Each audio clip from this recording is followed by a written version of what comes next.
Chapter 1.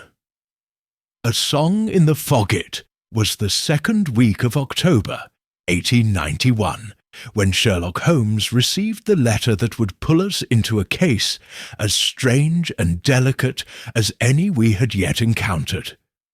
The autumn fog had settled thick over London, blurring the street lamps into amber ghosts and muffling the hoofbeats of passing cabs like a shroud drawn tight over the city. Holmes, who had spent the morning in one of his darker moods, stood with his back to the fire at 221B Baker Street, pipe unlit, fingers steepled, and gaze fixed somewhere deep within his own mind. I had just returned from the pharmacy, a small parcel of tonics tucked under my arm, when I found him thus rooted, unmoving, as though carved from marble. "You've not eaten," I said, placing the parcel on the side table. "Nor have I sung," Holmes replied without looking at me, "but I do not suppose you'd consider one deficiency more tragic than the other. Music," I said gently, "is less essential than nourishment." He turned then, eyes bright and unblinking. "Ah, but that depends entirely on the kind of nourishment one seeks." Before I could reply, there came the rattle of the letterbox and the soft plunk of paper striking the floor. Mrs. Hudson, absorbed in her afternoon boiling of something deeply cabbage-scented, did not stir. Holmes crossed the room and retrieved the envelope, examining it without opening it. Thick stock, no crest, postmarked Kensington, but hand-delivered, penciled rather than inked, suggesting haste or discretion. He broke the seal with one long nail and unfolded the letter.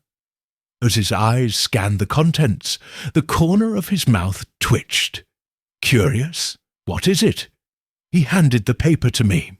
I read aloud. "Mr. Holmes, I have in my possession a birdcage, a broken melody, and the final words of a woman who never learned to lie. If you value the truth, come to number 7, Curzon Mews, Kensington. Discretion is not requested. It is required." LRI looked up. "No signature." "Initials only," Holmes said. "But the phrasing, 'a woman who never learned to lie,' that suggests knowledge of character, personal, perhaps even intimate." "And the birdcage?" Holmes began pacing. "Symbolic or literal? It is unclear. But Kensington is no great distance, and we've yet to find a case worth rising for this week. Perhaps this anonymous LR intends to offer us a puzzle, or a trap," I said. Holmes smiled thinly. "Yes, Watson, but what is a trap, if not a puzzle with teeth?" We arrived at Curzon Mews an hour later, just as the gas lamps were being lit and the fog deepened into a golden haze. Number 7 was a narrow 3-story brick house tucked at the end of a cul-de-sac, its windows tightly shuttered and its door painted a deep and gleaming black. A wrought-iron fence encircled the front garden, though no flowers grew there, only ivy and silence. Holmes rang once, then stepped back. A moment later, the door opened not by a servant, but by the lady herself. She was tall, perhaps in her early years, an undertone, 30s, with raven-dark hair drawn back into a coiled bun. Her eyes, grey and searching, moved first to Holmes, then to me, and then away again, as though judging our worth had been a single blink's calculation. "Mr. Holmes," she said, "Dr. Watson, thank you for coming." She did not introduce herself. We followed her inside, where the hallway was dim and the air smelled faintly of citrus and dust. She led us to a sitting room that bore the imprint of refinement, slowly being erased by time, velvet drapes sun-faded at the hem, mahogany chairs whose polish had dulled, a pianoforte in the corner whose keys were all ivory and no song. At the centre of the room sat a birdcage. It was brass, domed with intricate filigree along the arches. Inside was a small canary, dead, rigid on the perch, feet curled, wings slightly spread. The body had not yet decayed, but the stillness was absolute. "I believe this," the woman said, "was murdered." Holmes raised an eyebrow. "A murdered bird, madam. Miss," she corrected him, "Miss Lillian Rowntree. And yes, not merely dead. Silenced." Holmes crouched beside the cage, examining it carefully. "The perch is clean. The water has not been touched in some time, but the seed is fresh. You replaced it?" "Yesterday. But the bird was already dead by then, yes. Then why feed it?" She hesitated. "Habit or hope?" Holmes looked up at her. "You said in your letter that you possessed the final words of a woman. Who was she?" Miss Rowntree moved to the pianoforte and opened the bench seat. From within, she withdrew a folded piece of sheet music. She held it out to Holmes. He opened it. It was not standard notation, but rather a series of lyrics in French, written in a shaky hand. "Petite cage dorée, chante-moi l'oubli, où la clé dort au fond de la mer, et le chant cache le meurtrier." Holmes translated aloud, "Little golden cage, sing me to forgetfulness, where the key sleeps at the bottom of the sea, and the song hides the murderer." "She wrote it," Miss Rowntree said. "Lucille Moreau, a singer from the Opera Garnier in Paris. She was staying with me these past 3 months." "She lived here?" I asked. "She died here," Miss Rowntree replied quietly. "2 nights ago, in the very chair where you sit, Dr. Watson." I shifted slightly. Holmes remained motionless. "How?" "Poison. The coroner has not yet determined what kind. There was no mark of violence, no sign of struggle. She collapsed after supper, said those words, and died." Holmes folded the sheet. "And the bird?" "She sang to it every day. It responded to her, almost in harmony. But after her death, it stopped singing. Then it died as well." Holmes stood. "You believe the bird was silenced?" "I believe it knew something," Miss Rowntree said, "and that someone else believed it too." She crossed to the mantel and handed Holmes a second object, small, bronze, and engraved with the figure of a nightingale. "What is this?" "A music box, Lucille's. It stopped working the same night she died, but not before it played a melody I'd never heard her sing." Holmes opened the lid. No sound emerged. "She told me it was a gift," Miss Rowntree said, "from a man she never named, a man she feared." Holmes held the box to his ear. After a moment he said, "There's a second mechanism inside, a compartment, likely spring-locked. Have you attempted to open it?" "No. I was afraid it might be booby-trapped." Holmes smiled faintly. "This is not a bomb, Miss Rowntree. It is a riddle." He turned the box over, examined the screws, the hinges, the wind key. "A cipher, perhaps," I said. Holmes nodded. "The melody may be the key, the lyrics the lock." He looked once more at the dead canary, then at the sheet music, and then finally at Miss Rowntree. "Miss Moreau left a song instead of a confession," he said. "The question is, who was meant to hear it?" Outside the fog had begun to creep down the mews, blanketing the iron railings and swallowing the gaslight. A constable's whistle blew somewhere in the distance, thin and mournful. Holmes turned to me, eyes bright again with purpose. "We begin with the music," he said, "and find the murderer who taught a bird to sing, and then made certain it never would again." Chapter 2. The Woman Who Sang in Shadows. By the time we left Curzon Mews that evening, the fog had thickened to a heavy drape, and Holmes had grown quiet, dangerously so. His eyes, however, burned with that peculiar light they always did at the beginning of a case, a flicker of focused obsession, subtle but relentless. He moved like a man no longer entirely in the world, already stepping between facts not yet seen. "She chose a melody instead of a message," he murmured, as we rode back toward Baker Street in a hansom cab. "That tells us more than the words themselves." "How so?" I asked, still turning over the strange lyrics in my mind. "Miss Moreau had reason to fear," Holmes said.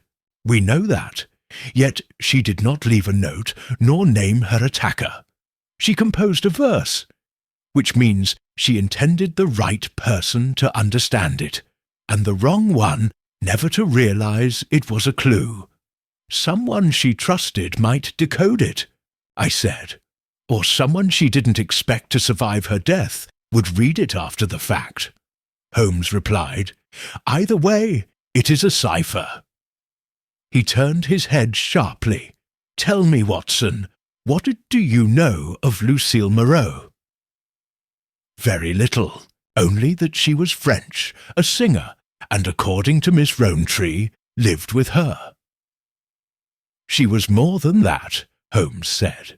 "Lucille Moreau was once a rising soprano at the Opera Garnier in Paris, a star with a voice described as glass in firelight by the Journal des Arts. And then, 3 years ago, she vanished from the public stage entirely." "A scandal?" I asked. "No record of one," Holmes said. "No arrests, no lawsuits. But no farewell performances either. Just silence, as if she'd been excised from memory." "She fled," I murmured. "Possibly. Or she was made to flee." Holmes withdrew the folded lyrics from his pocket and scanned them again in the dim light.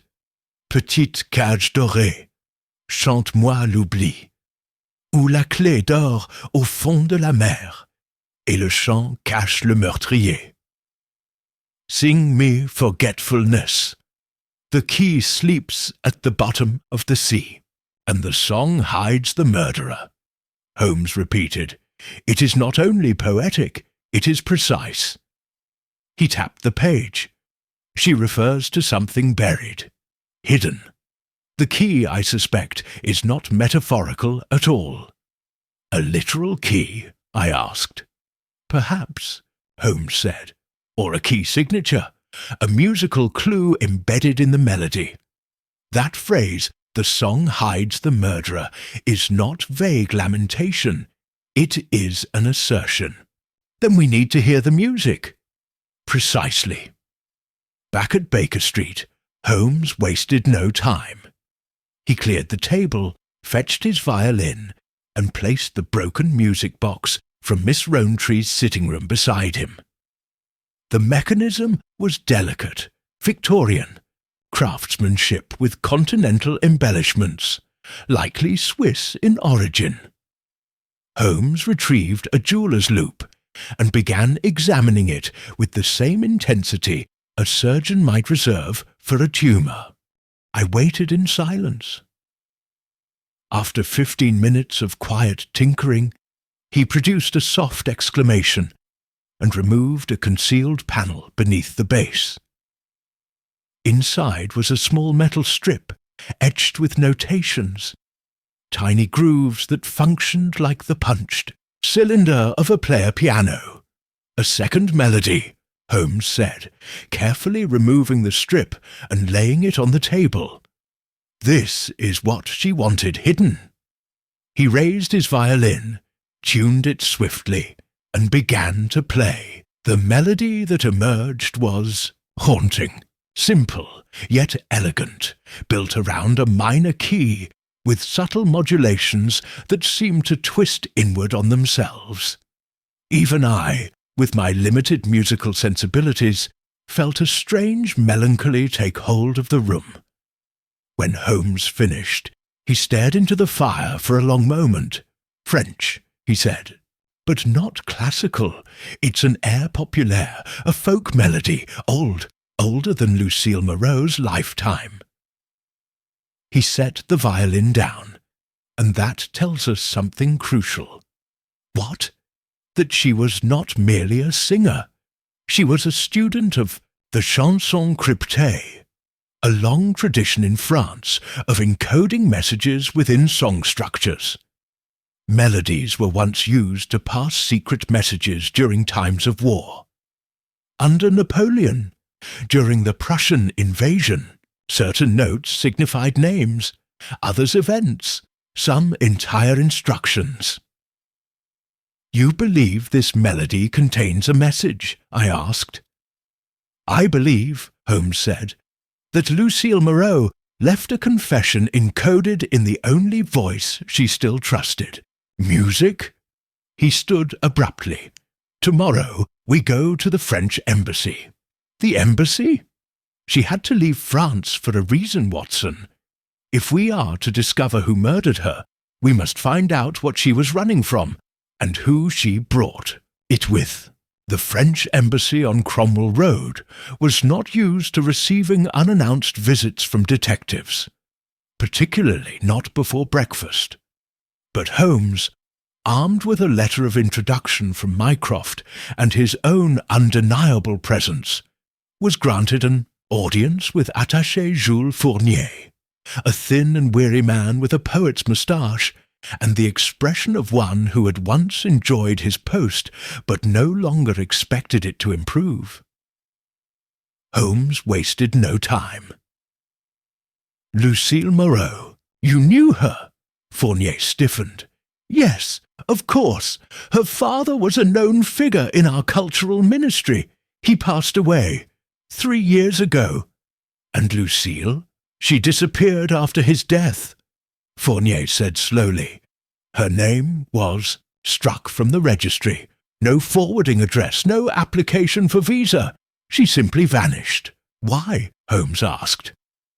Fournier hesitated. "There was an incident," he said, "an affair of reputation." "Go on." Fournier sighed. "Her father, Michel Moreau, was accused of espionage. They claimed he had shared confidential cultural dispatches, harmless on the surface, but with embedded intelligence, through the Comédie Musicale in Paris. Operatic codes, lyrical substitutions, that sort of thing." Holmes's eyes gleamed. "Chanson cryptée." "Exactly. The charges were never formalized, but he died shortly thereafter. Some say suicide, others not." "And Lucille?" I asked. "She left Paris the same week," Fournier said. "There were whispers that she too had been involved, that she'd performed a song during a charity concert containing coded information, perhaps unwittingly. Others believed she helped her father create it." "And the man?" Holmes asked. "The one she feared?" Fournier paled. No name was ever spoken. Only a description.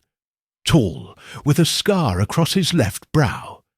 A voice that never sang, but always sounded like it might. Holmes and I exchanged a glance. "She was hiding in London," Holmes said quietly. "But someone found her. Someone who still wanted what she carried." Fournier stood. "If Lucille is in danger, you must inform the authorities." "She's dead," Holmes replied. Fournier's breath caught. Murdered 2 nights ago. Fournier sank into his chair. Holmes rose. Thank you. You've told us more than you realize. That afternoon, back at Baker Street, Holmes placed a sheet of manuscript paper on the table. He began transcribing the melody from the music box strip, note by note, then translating each to a cipher table drawn from a French military code used during the Franco-Prussian War. As he worked, a message emerged, one that made him stop cold. I leaned over his shoulder and read aloud. In the gilded cage, he walks beneath her song. The scarred man waits in the crypt of glass. A location? I asked. More than that, Holmes said. A target. She was telling us where to find him. The crypt of glass? Holmes stood. The Royal Conservatory. There's an underground chamber there, once used to store instruments. It was built entirely of reinforced glass and sealed after a fire 20 years ago. Few remember it exists. Then we go there. Tonight, he turned back to the transcribed code. She gave us a map. Now let's find out who's waiting in the cage. Chapter 3. The crypt of Glasset was nearly midnight when we arrived at the Royal Conservatory of Music on Hanover Street. The moon, pale and watchful, hung above us like a silent witness, casting silver light over the high Gothic windows and the twin gargoyles perched above the archway. Holmes had dressed in black, as he always did for such clandestine investigations, and moved with an ease I had long grown accustomed to, though never fully understood. I carried a lantern, recently fueled and trimmed, and a small pouch of lock-picking tools.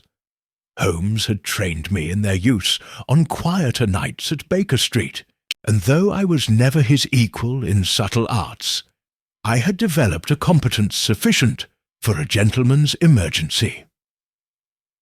We paused at the side entrance, a heavy wooden door recessed into the stone. Holmes bent, examined the lock, and produced a slim blade from his sleeve. No sign of tampering, he murmured. Either our man is already inside, or he's more careful than most. The lock gave way in seconds. We stepped into a long corridor, our footfalls muffled by worn rugs and the hush of darkness. Above us, the arched ceiling rose into shadow. Rows of portraits stared down from the walls, composers and patrons alike judging us with hollow eyes. Holmes moved with purpose, counting steps and doorways. The crypt lies beneath the performance hall, he whispered. Originally built as an acoustic chamber, later repurposed as storage. It was sealed after the 1872 fire, when part of the ceiling collapsed. Most forgot it existed, but Lucille hadn't. We descended a narrow stairwell, spiral in shape, stone worn smooth by years of foot traffic. At the base, we found a rusted iron gate. Holmes examined it, then turned his lantern outward. The light illuminated a strange sight.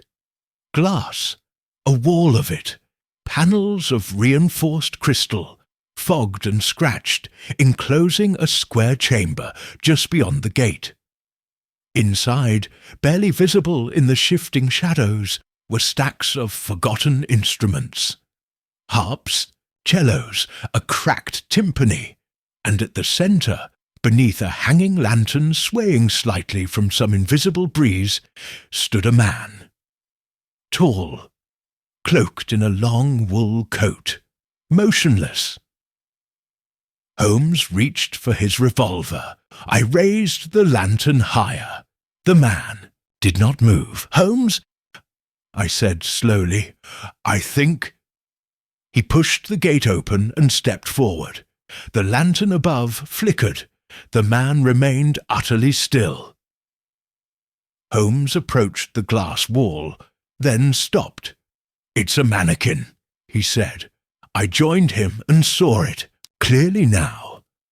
The figure was lifelike, perhaps used once for stage dressing or costume display, but its face was wrong, scarred, painted, a deliberate mimicry. He wanted to be seen, Holmes said. Or more accurately, he wanted her to see this. He stepped back and examined the panelling.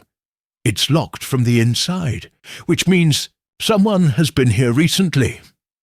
He moved along the edge of the glass enclosure and found a small brass panel in the floor. He knelt, lifted it, and revealed a keyhole beneath. No dust, he noted, used within the last 2 days. He rose, eyes narrowed. He was here, the scarred man. This mannequin, it's his calling card. Lucille described him exactly. This thing was left for her to find. Why? I asked. To remind her he was still watching, Holmes replied, to keep her afraid. And now he knows she's dead, Holmes said, but he doesn't know what she told us. He turned to the far side of the crypt, where another panel, wooden and deeply carved, formed the base of a forgotten cabinet. Holmes examined it quickly, then drew his blade and pried it open. Inside was a pile of crumpled sheet music. He withdrew one page and scanned it. Blank staves, he said. No notes, just spacing. He flipped it over. On the reverse was a phrase, written in French, "Ne chante pas." I translated aloud, "Do not sing." Holmes's face darkened. He warned her. He knew she might speak in song, or otherwise, and he left her a message to stay silent. He paused, but she disobeyed. He gathered the remaining pages and tucked them into his coat. "We need to leave," he said. "This place is not forgotten, and I believe we're not alone." We emerged into the fog once more, the air colder now.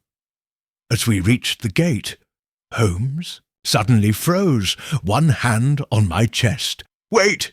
he whispered. I followed his gaze. Across the street, half shrouded in mist, stood a figure, tall, still, facing us. Then, in a blink, it vanished into the alley. Holmes was already moving. We sprinted across the cobblestones, down the narrow alley, past a row of shuttered shops, but the figure was gone. Only the echo of footfalls remained. Distant and fading, Holmes stopped, breathing steady. "He was watching us," I said. Holmes nodded. "Or following us." "Do you believe he knew Lucille was trying to speak?" "I do now," Holmes said grimly. "And I believe her death was not just an act of silencing. It was a final warning. To whom? To anyone else who might try to listen." Back at Baker Street, Holmes did not sleep. He laid the blank music sheets across the table and stared at them in silence. "There's something here," he murmured. "The message may still be hidden, not in what she wrote, but in how she wrote it." He fetched a vial of iodine from the shelf, along with a brush. With great care, he applied the iodine to the sheet, and slowly, like a ghost rising from water, ink began to appear. A staff, musical notes, a phrase handwritten in delicate script, key of a minor. Third bar, inversion of truth. Holmes's eyes flashed. She encoded a second message inside the first. I leaned over. The third bar, inversion. In music, An inversion changes the meaning of the original, Holmes said. It turns harmony on its head.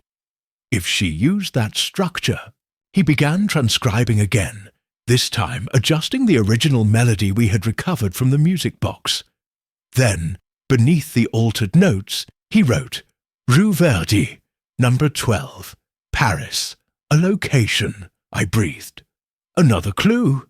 A destination, Holmes said. Likely one she hoped we would find. He stood, already gathering his coat. We leave for Paris in the morning. As we prepared to depart, Holmes placed the broken music box into his travel satchel, along with the notes, the lyrics, and the coded transcription. But before he closed it, he added one more item, the tiny brass key he had found weeks ago in a hollow book, the one he had kept for no clear reason. It might fit, he said, or it might not, but something tells me Lucille Moreau left more behind than we've yet uncovered. Outside, the fog had lifted, but the shadows were not gone. Chapter 4. Rue Verdi, number 12. It was early morning when we arrived in Paris. The Channel crossing had been calm, but Holmes barely spoke a word during the journey. He sat rigid in his seat, aboard the Calais Express, eyes closed but never sleeping, hands clasped tightly around the satchel containing Lucille Moreau's ciphered message and the music box mechanism. I recognized the expression. It was the face he wore when his mind was running far ahead of his body, leaping hours or days into a sequence of logic only he could perceive.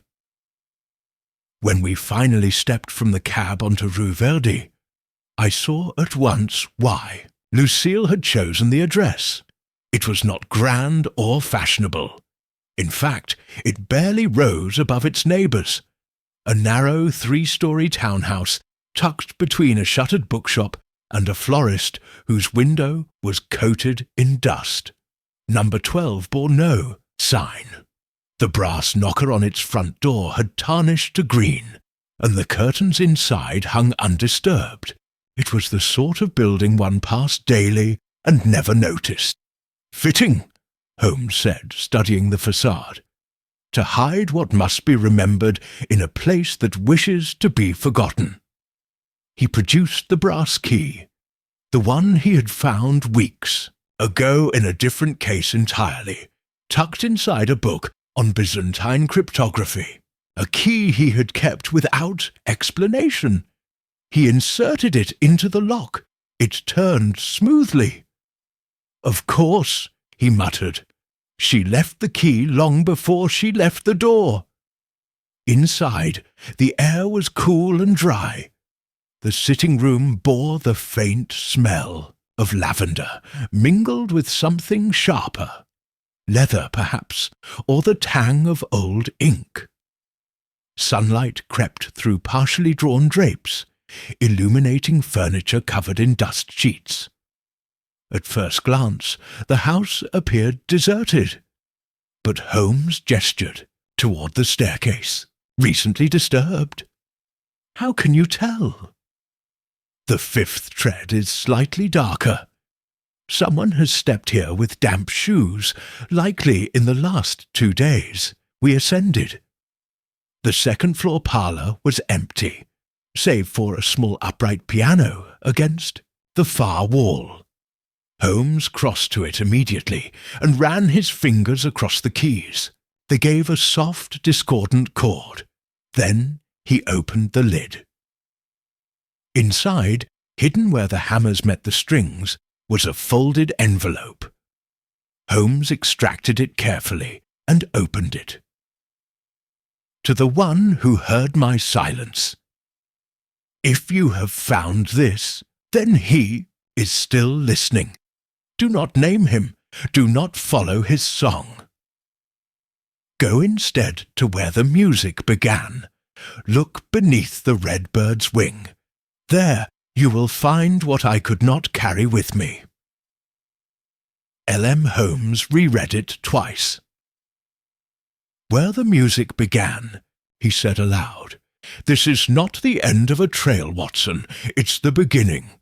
He stepped to the wall and began searching for signs of concealment. Pockets behind panels, false mouldings, anything out of place. I, meanwhile, moved to a small desk in the corner, whose surface bore the imprint of a writing pad. There, I saw it, a faded print of a red bird, framed in gilt. A canary, perhaps, or a cardinal. It hung above the desk, its wings spread in flight. "Holmes!" I called. He crossed over instantly. "Look beneath the red bird's wing," I quoted. He tilted the frame forward. It came away easily. Behind it was a recess carved into the plaster wall. Inside lay a small wooden box. Holmes lifted it out and set it on the desk. There was no lock, just a sliding lid. Inside was a bundle of pages, cracked, yellowed, fragile with age, and wrapped in a ribbon of deep blue silk.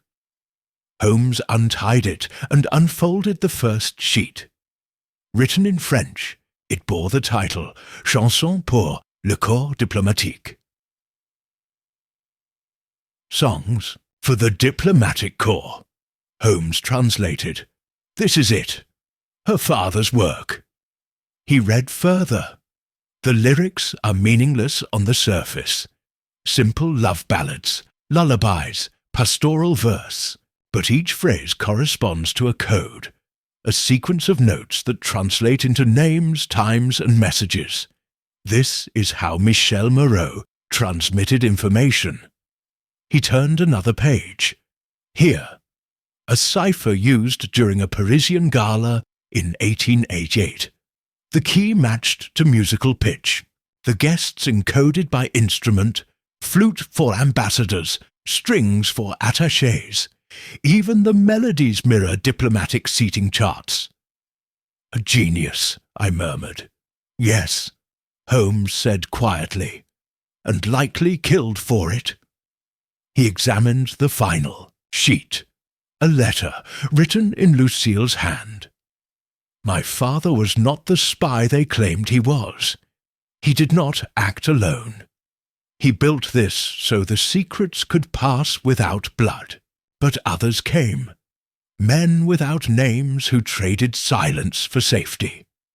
When I learned what he hid, I sang only once. They heard me, they watched me, and they waited. The scarred man is the last of them. He is the echo of what we tried to bury. Dish wants this collection, these ciphers, not to use them, but to erase them. If he finds them, every truth my father saved will vanish forever. Do not let that happen, and if you must trade silence for survival, choose silence. I already chose mine. L. Holmes folded the letter slowly. I had thought, he said, that this was a murder of fear. Now I see it was one of erasure, not to stop a secret from spreading, but to destroy the record that the truth ever existed. That afternoon, Holmes and I took the documents to an old acquaintance of his, a man named Arnaud Duvet, a violinist and former cryptographer now living in the Latin Quarter.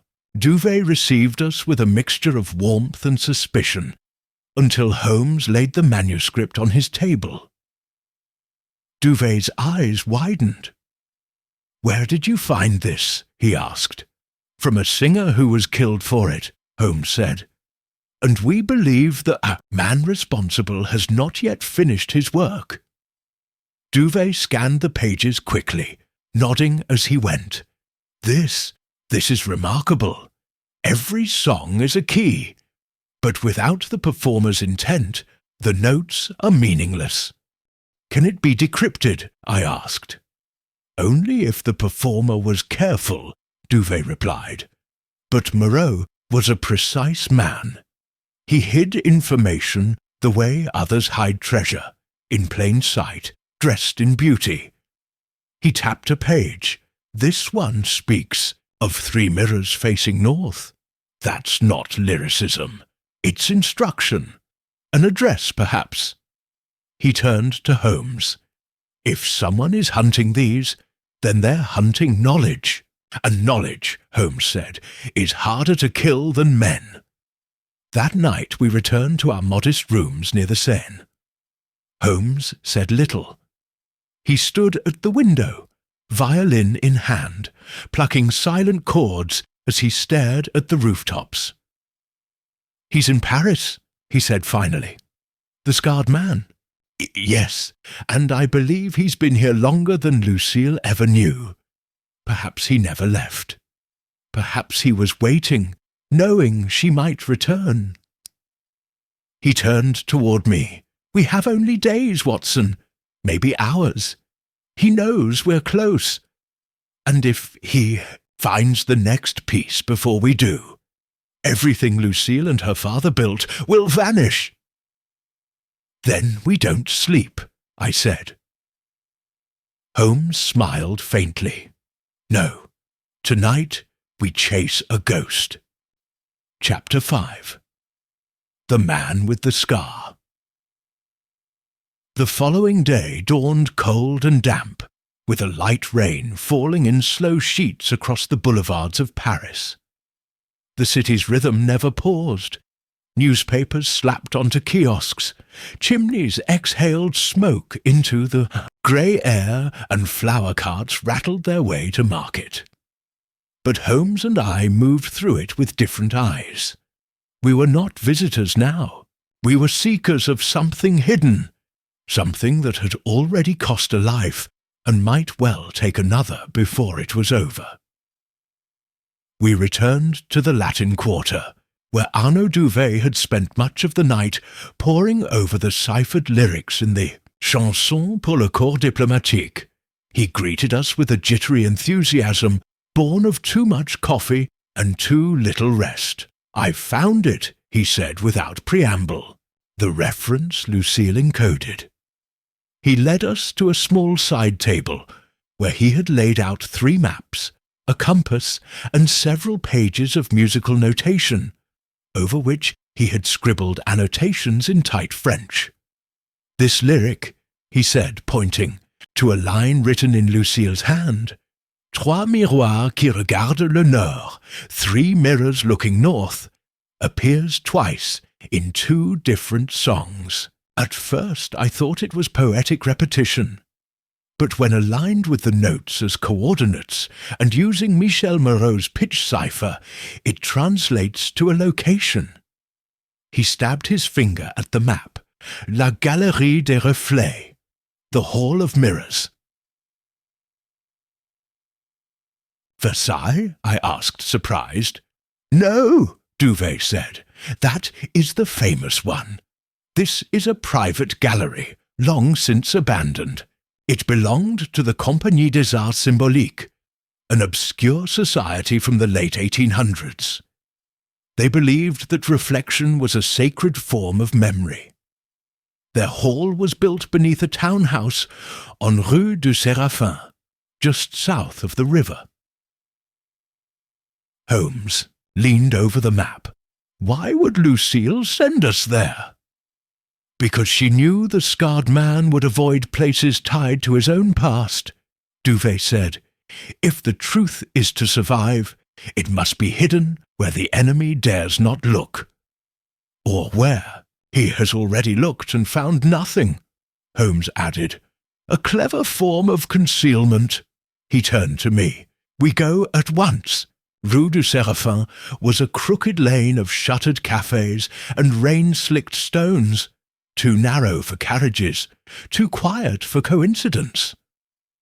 Holmes led the way, eyes scanning doorways and windows.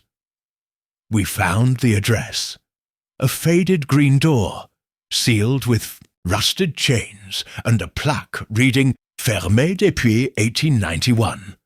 Holmes examined the chain. "Cut, then repaired," he murmured. "And recently?" He removed his gloves and ran a finger along the lock's edge. Still damp. Someone opened this last night. A thrill of dread passed through me. Are we too late? Not yet. Holmes produced a tool from his coat and made quick work of the lock. We stepped inside. The townhouse was hollowed by time. The interior was stripped of furniture. Water dripped from the ceiling in slow taps. The wallpaper peeled in long curling strips. But directly ahead, where once there had been a wall, now there was a staircase, narrow, descending into darkness. We lit our lanterns and went down. The passageway opened into a vaulted chamber, octagonal in shape, perhaps 20 feet across, and true to its name, its walls were entirely mirrored. Some panels were cracked, others fogged, but most remained intact, reflecting us from every angle as we stepped inside. It was unsettling. Every movement multiplied. Every breath became a ripple. The centre of the room was a pedestal. On it, a small lacquered box. Holmes stepped forward, cautious. No dust, he noted. No spiderwebs. This room has been used. He examined the box, then opened it slowly. Inside lay a single sheet of music, carefully folded. Holmes read it in silence, then passed it to me. The voice, without a face, hides behind a song without notes. Where the silent bird was first heard, there lies the name. Another riddle, I said. Holmes nodded. But she's repeating an idea. A song without notes. That's code for a memory. A place. Perhaps the original location where the Canary sang. He circled the room once, then stopped. One of the mirrors had a faint smudge, a fingerprint almost, but broader. He reached out and pressed it. It gave way with a click.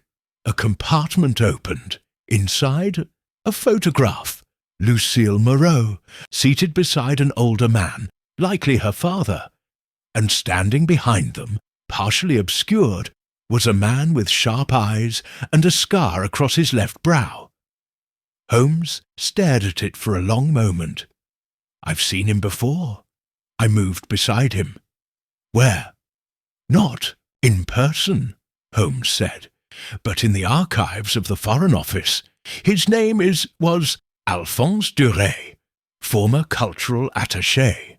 He vanished from official records in 1889 after a scandal involving forged musical manuscripts and smuggled letters. And now he kills to silence the trail, I murmured. Holmes pocketed the photo. He's not done yet. We emerged from the gallery just as the rain ceased. But the silence was too sudden, too complete. Holmes stopped in his tracks. Watson, I turned. The street was empty, but a figure stood at the end of the lane. Tall, coat drawn up to the collar, hat shadowing his face. Even from that distance I could see the scar. Holmes's voice was calm. Do not approach. He wants us to follow. Instead, Holmes reached into his coat and drew his revolver. The figure didn't move. Then, with a sudden turn, he vanished into the alley. Holmes swore and sprinted forward. I followed, lantern swaying. We reached the alley in seconds empty, but on the cobblestones something glinted a coin. I picked it up, an old French franc, scratched, and on its face, etched by hand, LM. He wants us to know he was there, I said. Holmes nodded, and that he's ahead. We returned to Duvet's flat by evening. Holmes laid out all our evidence, the ciphers, the photo, the etched coin. This isn't random, he said. It's performance. He's staging an exit, destroying each trace of the Moreau code as he retreats. He looked to Duvet. Is there any chance these ciphers were duplicated? Duvet shook his head. Moreau trusted no one. Even I never saw this until now. Then he believes if he finds the last page, he can erase the legacy entirely. Holmes turned to me. That's why Lucille left the final clue not in a song, but in a place. Where? The place the Canary first sang, Holmes said. Not a metaphor, not a code. He reached for the original letter. She said, where the silent bird was first heard. Not where it died, where it began. Realization dawned. Miss Rowntree's house, I said. Holmes nodded. The cage, the song, the first rehearsal. It started there. He stood, coat already in hand. We returned to London at once. Chapter 6. Where the Canary first sang by. The time we returned to London, the city had wrapped itself in an October chill that bit through our coats as we stepped onto the platform at Victoria Station. The sky was a dreary quilt of clouds, and a drizzle had begun to settle in. A fine mist that clung to your skin like the memory of fear. Holmes was uncharacteristically silent during the ride to Curzon Mews. He sat upright, gloved hands folded, around the photograph of Lucille Moreau, her father, and the shadowy man with the scar, Alphonse Duret. In his stillness, I sensed something else. Not the cold efficiency that often took him at the onset of a case, but something more intimate, almost personal. This case had begun with a song, but now it was a war between remembrance and erasure. And Holmes had made it his duty to remember what others sought to obliterate. Miss Lillian Rowntree opened the door herself. She was paler than before, her hair bound more loosely, her voice quieter. "You've been to Paris," she said simply. Holmes nodded. "We've seen what Lucille meant to show us, and we believe she left something here, something final, something she could not carry, but could not bear to destroy." He stepped inside without waiting for permission. She followed him to the sitting room. The Canary's cage still sat on its stand, now empty, a thin veil of cloth drawn over it like a shroud. Holmes removed it gently. "She sang here," he said. "This was her first sanctuary. A cage within a cage. It was here that she dared to compose." He examined the cage's base, then reached into his pocket and removed the brass key, the same one he'd carried since our earliest investigations, the same key that had opened Lucille's home in Paris. Slowly, he turned the cage upside down. There, recessed into the underside of the stand's column, was a lock. My breath caught. Holmes inserted the key. A click echoed through the room. The bottom of the cage detached, and inside, sealed in waxed linen and folded with exquisite care, was a manuscript. Holmes unwrapped it on the table, smoothing it gently, a single piece of parchment. At first glance, it appeared blank. Holmes reached into his coat and withdrew a vial of lemon juice and a soft cloth. He applied it delicately, and the ink began to rise. A song. No lyrics, only notes. Strange and dissonant, yet eerily familiar. Holmes played the opening bar on the table, his fingers mimicking the motion of a pianist. Then, with a sudden intake of breath, he turned to me. "It's not a melody," he said. "It's a cipher wheel. The notes form a sequence, 13 tones, used to shift letters forward or back. It's the final key to decrypt all of her father's work." "Then she did finish it," I said. "She preserved the last piece."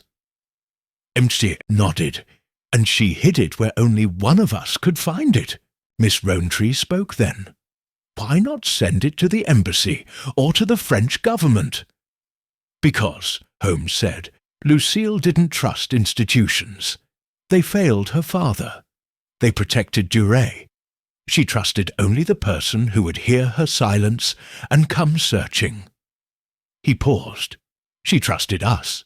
We returned to Baker Street by dusk, where Holmes locked the cipher in the drawer of his desk and began transcribing the opening phrases. "Watson," he said without turning, "we must assume Duret knows we found the gallery in Paris. He knows. We are close, which means he will strike again." Holmes nodded. "And not for evidence," he said, "but for vengeance." He stood. "And he will return to the only place he's sure the cipher still exists." I understood immediately.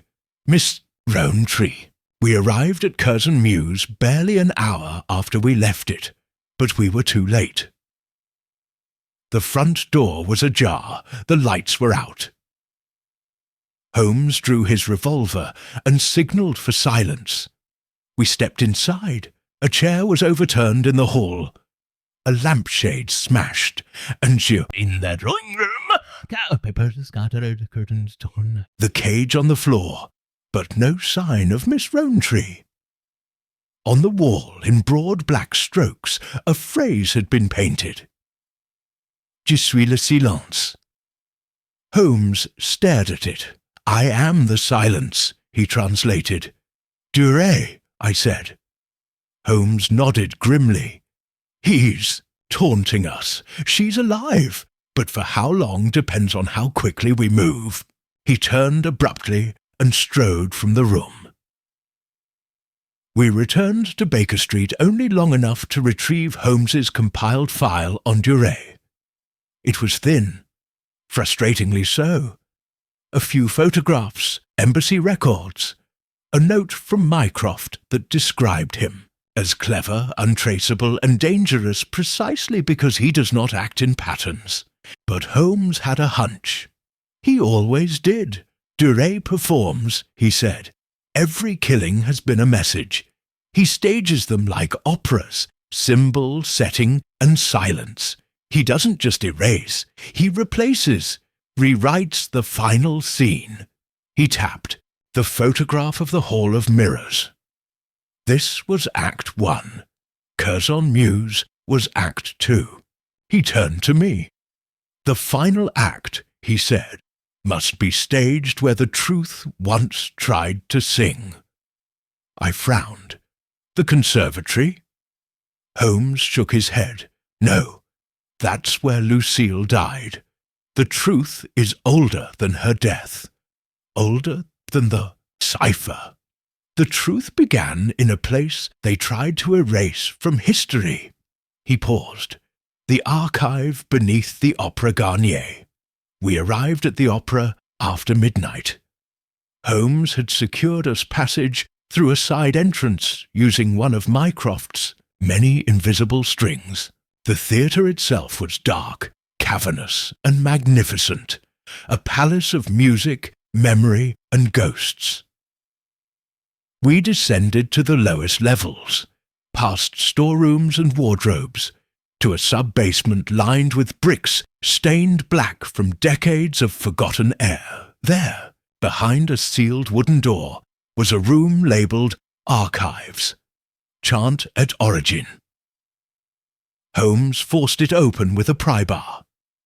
Inside, lit only by the beam of our lantern, stood Miss Lillian Rowntree, bound to a chair, gagged, still alive. Holmes rushed forward and removed the gag. She gasped, blinking rapidly. "He's here," she whispered. Holmes spun just as a door behind us slammed shut. A second lantern flared. and there he stood, Alphonse Duret. Time had not softened him. His face was long, his eyes cold, his brow slashed with a white scar that pulled one eye ever so slightly downward. He wore a long grey coat, hands gloved, a revolver pointed steadily at Holmes. "You hear the music," he said, "but you do not understand the cost." Holmes stepped forward slowly. "You murdered Lucille Moreau." Duret tilted his head. "No, I ended a lie. She preserved truth. She preserved ghosts," Duret said. "Her father's codes would have reignited old wars. He buried too many secrets in songs, and when they fell into the wrong hands, people died." Holmes's eyes narrowed. "So you destroyed the archive, killed the composers, silenced the heirs." "I brought silence," Duret said. Holmes nodded once, then fired. The bullet struck Duret in the shoulder. He staggered, dropped the revolver, and collapsed against the far wall. I rushed forward and secured him while Holmes freed Miss Rowntree. "It's over," I said. "No." Holmes replied, "It's only now that she can sing." Chapter 7. The Archive, that sang in silence dawn, was just beginning to streak over the rooftops of Paris when we emerged from the sub-basement of the Opéra Garnier. The air was crisp with early morning, heavy with the scent of rain yet to fall. Duret was unconscious, slumped in the corner of a waiting carriage Holmes had summoned. I held a cloth pressed to his shoulder wound, while Miss Rowntree, her strength returning, sat in stunned silence beside Holmes. The ride back to the British Embassy passed without conversation. For all his verbal brilliance, Holmes often understood the value of silence in the aftermath of an ordeal, and never more than now. Miss Rowntree had been abducted, drugged, and nearly murdered. Yet it was not the violence that haunted her expression. It was the sound, the echo of a melody that had never stopped resonating in her mind. Lucille's cipher had not merely been preserved. It had been weaponized, passed like an heirloom, and buried in song until it landed in the lap of someone determined to preserve the past at any cost. Holmes spoke at last, once we had arrived at the embassy. "He will live," he said, gesturing to Duret.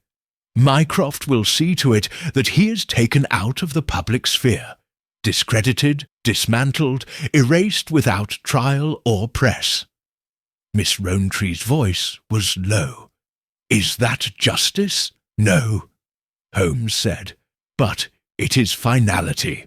We spent the next 3 hours in a secured library within the embassy, far from prying ears, organizing the recovered materials from Lucille Moreau's cipher. Holmes spread each page across the long oak table, arranging them like chapters in a forgotten novel. The music that had once seemed indecipherable now sang with purpose. With Miss Rowntree's help, and with Duvet's notes still fresh in his mind, Holmes decoded them one by one. Every song was a story. Some contained dates and names, diplomatic envoys who had shifted allegiances quietly in the years before the Franco-Prussian War. Others referenced locations, drop points for messages disguised as operatic posters or musical annotations in scores. A few were cryptic warnings about sympathizers in high places, but one piece, just one, was marked in red ink, not Lucille's hand, her father's. Holmes studied it closely. "I believe this," he said, "is the final message Michel Moreau left his daughter." He read the melody aloud, then applied the cipher key we had uncovered beneath the canary cage at Curzon Mews. A message emerged. Not all enemies wear medals. One sings in Parliament. Protect this from England's echo. Holmes stood abruptly. "Watson," he said, "Lucille wasn't just running from Duray. You think there's someone else?" Holmes nodded. "Someone in London, connected to Parliament, a sympathiser of the same group Duray served. He was sent to silence her, but not as a rogue agent. He was sent because someone in Britain feared exposure." "And the echo?" "Lucille feared the cipher would be used by someone here to manipulate foreign policy, using the songs her father composed not for diplomacy, but for disinformation. He turned to Miss Rowntree. I believe you were chosen not because Lucille trusted you, but because she believed no one would suspect you." She stiffened slightly. "I don't understand." "She gave you the cipher's location," Holmes said, "knowing you'd eventually come to me. You were the final note in her song, the safeguard." Miss Rowntree looked down at her hands, then whispered, "She said once that a song survives only when someone else remembers the tune." That evening, Holmes and I returned to Baker Street with a single locked valise, the complete cipher, annotated and preserved. We did not turn it over to the authorities. We did not publish it. Instead, Holmes sealed it in a lead-lined chest and buried it beneath the floorboards beneath the hearth, marking it only in his private indexes. Case 74. The Caged Canary, silenced yet not forgotten. When I protested, Holmes said only, "The world is not ready for truth wrapped in melody, Watson. They'll hear only the tune, never the warning." He added with a grim smile, "And some notes should never be played again." 3 days later, the papers reported the sudden retirement of a Member of Parliament, Lord Sebastian Rivington, an obscure backbencher with ties to several Franco-British trade delegations. No cause was given, no questions asked. But I saw Holmes reading that announcement with particular satisfaction. He did not say Rivington's name. He did not have to. A week passed. Then, late one night, Miss Rowntree visited Baker Street one final time. She brought with her a small parcel. Inside was Lucille Moreau's original music box, I thought. She said softly, "It might be safest here." Holmes accepted it with care, placing it atop the mantel beside his violin case. Then he turned to her and said, "Do you still hear her?" Miss Rowntree blinked, surprised. "Yes," she admitted, "in dreams, and sometimes when the rain begins, just a note or two." Holmes nodded. "Then she succeeded." After she left, Holmes poured us each a brandy, and sat across from me in his armchair, legs crossed, eyes distant. "You know, Watson," he said, "I've solved crimes of greed, jealousy, madness, but this was the first I've encountered that began with remembrance." He took a sip.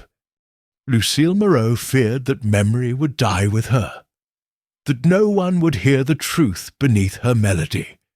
And in a way, she was right.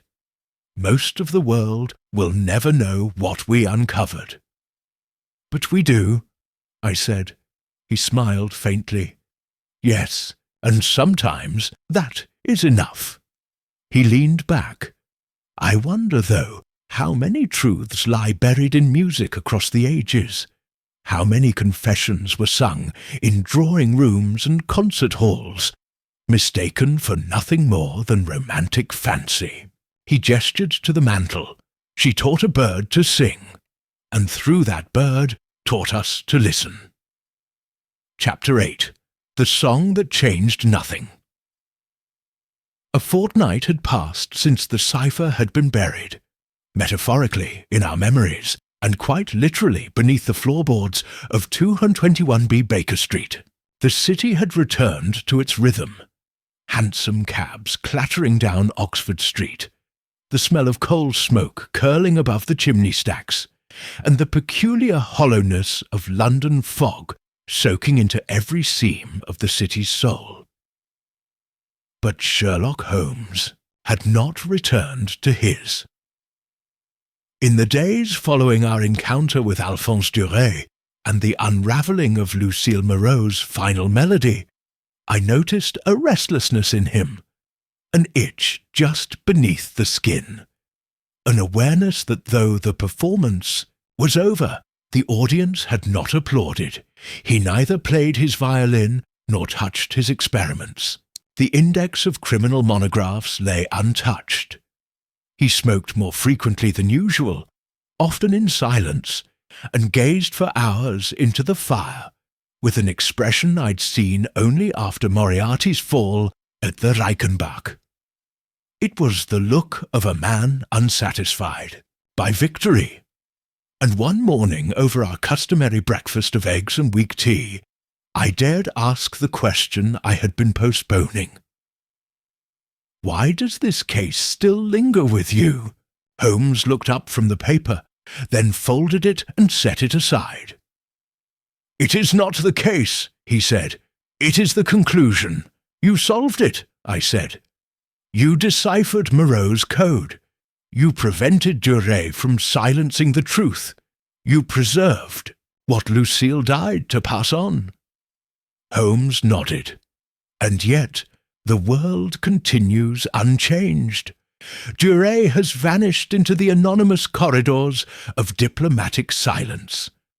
The cipher rests beneath our feet, and no one knows what was nearly lost."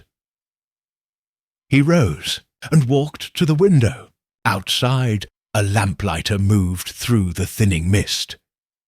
"Tell me, Watson," he said, "what good is truth if no one hears it?" It was a question I could not answer. Later that day, Holmes received a letter, hand-delivered, with no return address. The paper was crisp, expensive, the handwriting elegant but anonymous. Holmes read it once, then handed it to me. "Mr. Holmes, thank you for preserving what should never have existed. The music is silenced now, but the silence still sings. You may have won this stanza, but the score is far from complete. Until the next chorus." "Eh? Eh?" I asked. Holmes frowned. "Not Alphonse. He is under surveillance. This is someone else. Another agent? Or a patron? A financier? Someone higher on the staircase?" He stood. "The song is not over. It has merely gone underground." The next day an envelope arrived addressed to me. Inside was a single sheet of music, a melody, unfamiliar. At the bottom, scrawled in the same tight script, "To the good doctor, a song not yet sung." Holmes examined the melody, tapping the rhythm gently against the table. "New," he murmured. "Different structure. Not Moreau's hand, but the same language. You mean the cipher?" "Precisely. A different variation of the same code." He took out the cipher wheel, the transposed notes we'd used to decipher Lucille's final melody, and began aligning letters. The message that emerged chilled me. "Beware the garden that blooms in Parliament." Holmes looked up sharply. "This is a warning." "To you?" He shook his head. "To us. Someone believes Moreau's secrets were planted deeper than we suspected, that they did not end with Duret, or even with Rivington." I leaned forward. "Do you believe it?" Holmes studied the melody again. "I do. For the next week, Holmes was once again himself, focused, precise, and maddeningly elusive in his intentions. He spent hours at the British Library, cross-referencing names from the Cipher with parliamentary speeches, trade logs, and obscure musical performances.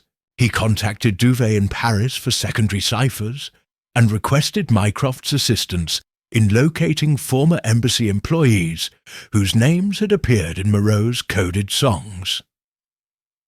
At the end of the 7th day, he returned to Baker Street with a slim dossier and a grim expression. "I was wrong," he said, dropping the file on the table. "About what? The cipher was not the end of the music," he said. "It was the overture." I opened the folder. Inside were 3 names.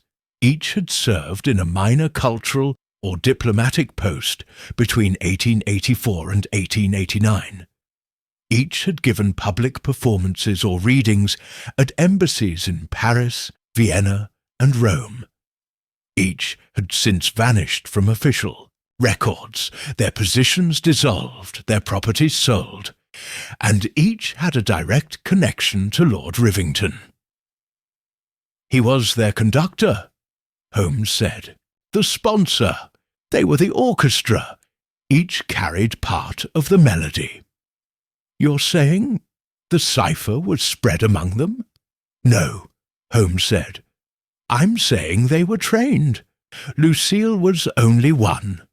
The code was never just her father's. It was part of a greater design." "A network," I said, stunned. Holmes nodded. "A living code, carried in memory, embedded in performance, passed not on paper, but through music itself. They sang in plain sight. And now they've gone to ground." He picked up the anonymous sheet of music sent to me. "This is bit..."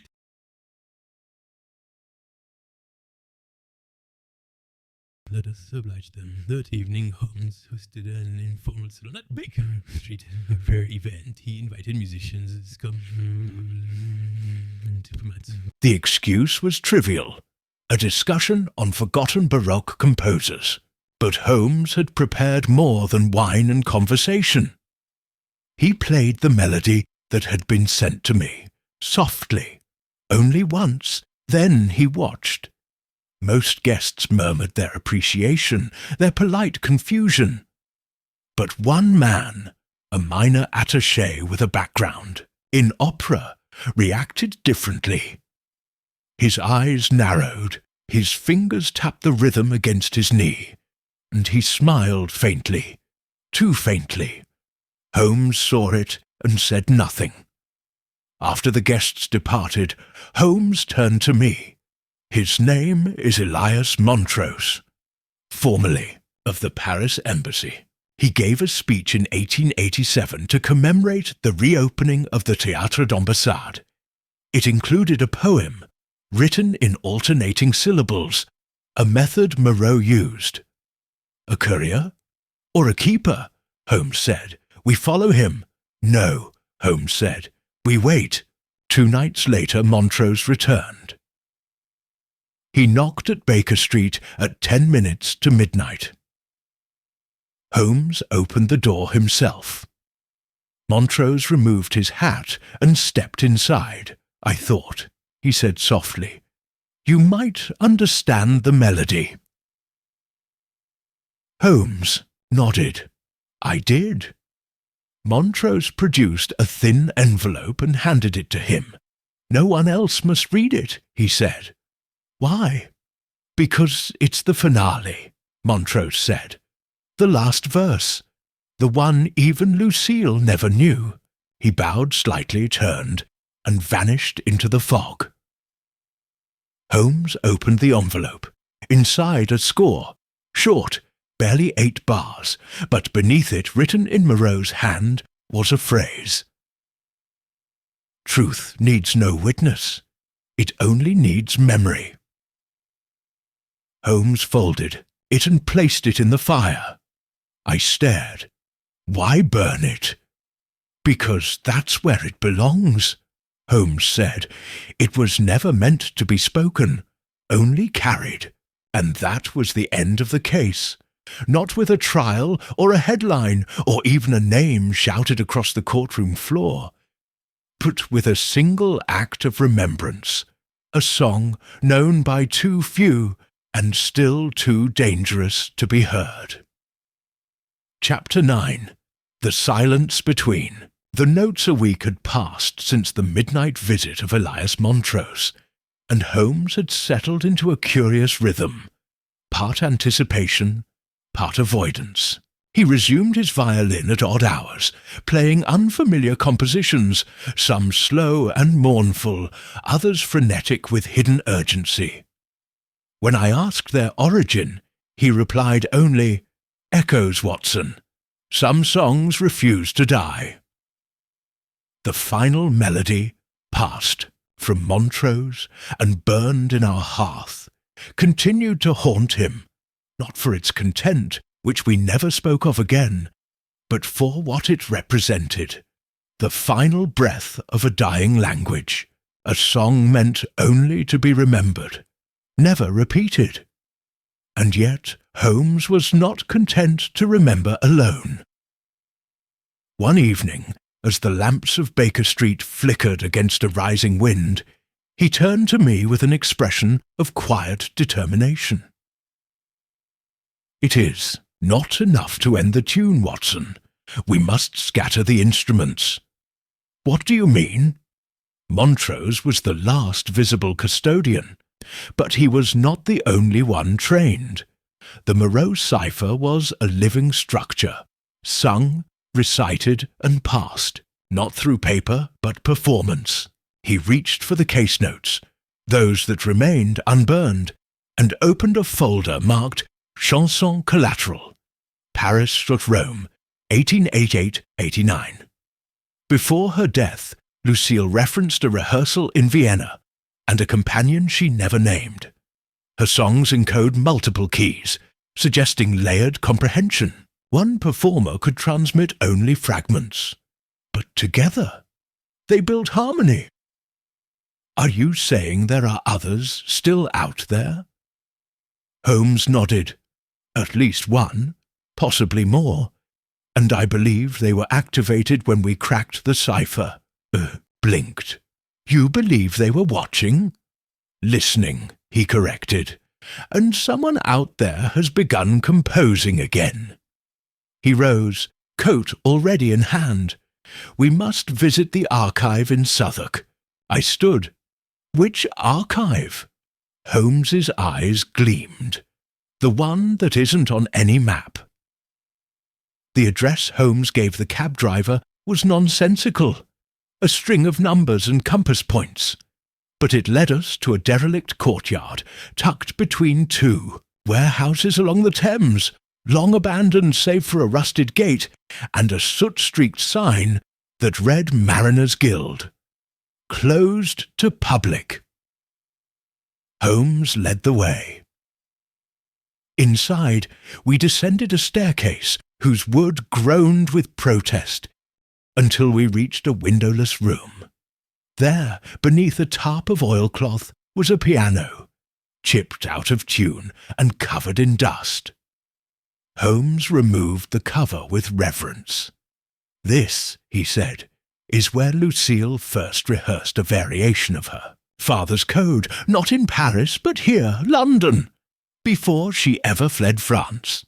He tapped a hidden compartment at the piano's base. A box slid open. Inside were letters, scores, a single program, yellowed by time, with the date February 1887. Holmes scanned it. "Look!" The program listed performers under pseudonyms: La Soprano Blanche, Violon Rouge, Tenebrice. But the compositions, all false, except for one, Tiers du Silence. The third silence beneath it, in faded pencil, E.D. Elias Duret, I asked. Holmes shook his head. "No, Duret never performed. He silenced. This was someone else." He flipped the page. At the bottom, a signature Emmeline Dovecot. We returned to Baker Street with the documents, and Holmes immediately dispatched telegrams across Europe inquiring into the name.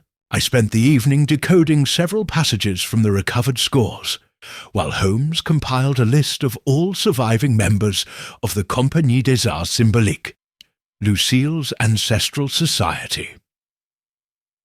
By dawn, we had a response. Emmeline Dovecot, born 1864 in Suffolk. Operatic contralto. Performed in Berlin, Vienna and Warsaw between 1885 and 1891. Vanished from public life thereafter. No obituary. No record of death. A missing voice, Holmes muttered. One does not abandon the stage without cause. That afternoon we travelled to Suffolk. The Dovecot estate was no more than a crumbling manor near Framlingham, with ivy-choked windows and gates rusted to silence. Holmes, ever prepared, had arranged access through a former groundskeeper. The drawing-room had been stripped of all personal touches. The music-room, however, was intact, still, echoing and dusted with the forgotten air of rehearsals long past. There, beside a cracked cello and a sheet-covered harp, was a leather-bound notebook. Holmes opened it slowly. Pages of musical notation, but not for performance, for encoding. Dovecot was Moreau's counterpart, he said. Lucille inherited her father's side of the cipher, but Emmeline composed the other half.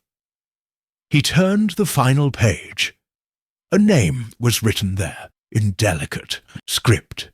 If ever I vanish, follow the bell that rings beneath the glass cathedral.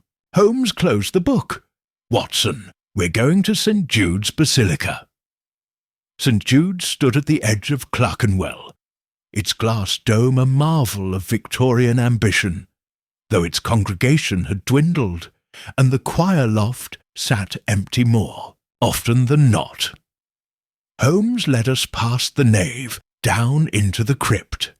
There, surrounded by stained-glass saints and crumbling masonry, stood a small iron bell mounted above an ossuary.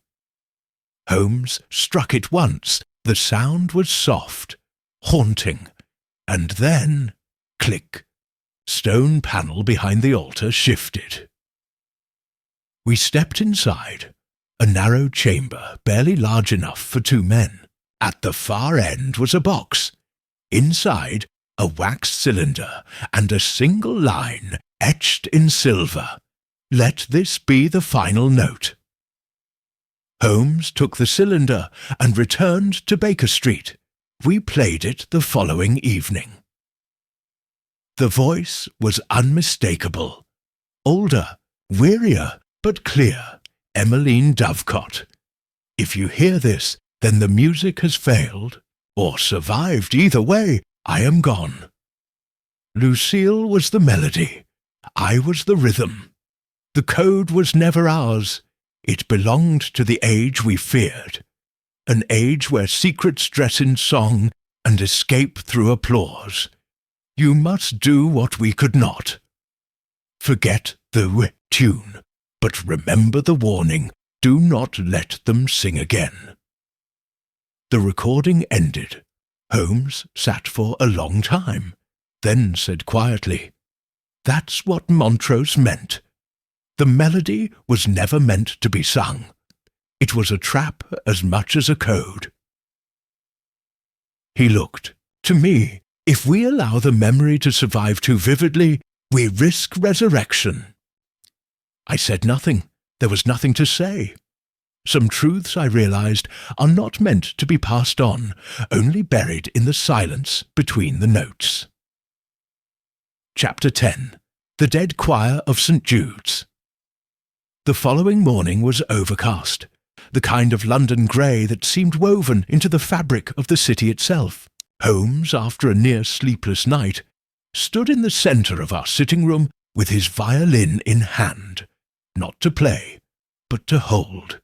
He turned it over, again and again, as though searching for something that might not be there. "You believe Dovecot wanted the cipher forgotten?" I said quietly, pouring his tea. "Not forgotten, Watson. Entombed." He placed the violin on the desk and opened the leather-bound notebook we'd recovered from the Dovecot estate.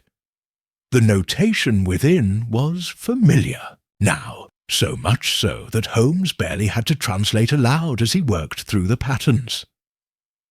"She encoded locations," he said. "Performance halls, embassies, train routes, all wrapped in harmonics. But this last page, it's different." He tapped the corner of a brittle page. "A sequence," he murmured. "Not musical."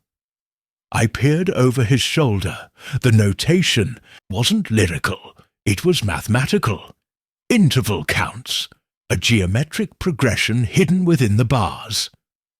Holmes scribbled quickly on a separate sheet, then stood. "It's a grid," he said. "For what?" "Coordinates," Holmes replied. "An architectural diagram. A vault." "A vault?" I echoed. "Where?" He lifted his eyes to mine. "Beneath St. Jude's Basilica." We returned to St. Jude's before the bells could ring for midday mass. The crypt was deserted. No clergy, no custodians, no worshippers. Holmes carried the notebook tucked in his coat, and I brought a lantern and rope. We descended once more to the chamber behind the ossuary, where the wax cylinder had been hidden. Holmes moved to the far wall, tracing his fingers along the seams of the stonework. "The vault lies behind here," he said. "The cipher indicates a hollow chamber, 12 feet by 5. It was meant to contain something dangerous." He pressed firmly on the keystone near the top of the arch. A soft click echoed through the chamber. A seam opened. Dust swirled into the lantern's glow. Behind the stone was a narrow passage, choked with cobwebs and the stale air of undisturbed decades. Holmes lit a second lantern and stepped inside. We followed the corridor until it widened into a small, domed room, lined on all sides with cabinets, some metal, some wood. Each bore a brass plate etched with dates from 1879 to 1891. Moved to the nearest cabinet and opened it. Inside were scores, stacks of sheet music, handwritten and bound in ribbon. He unrolled one carefully. A mass. Requiem pour les oubliés. Requiem for the forgotten, I translated. Holmes examined the bars. "It's a funeral hymn. But listen." He hummed a sequence of notes. Then he hummed it again, only inverted. "It's 2 voices," he said. "One in the light, one in the dark. Each counters the other." He turned to me. "This is not music, Watson. This is a repository of messages, sins, and names, all encoded in sacred sound. A choir not of faith, but of memory." "And Dovecot buried it," I said. "Because she feared what might be sung again," Holmes replied. "These masses, these arrangements, they contain the remainder of Moreau's cipher, the second half." I frowned. I thought we'd recovered the final cipher with Lucille. Holmes shook his head. Lucille carried the final key, not the full archive. He moved to another cabinet. Inside, a box of wax cylinders neatly catalogued. Holmes picked one at random and held it to the lantern.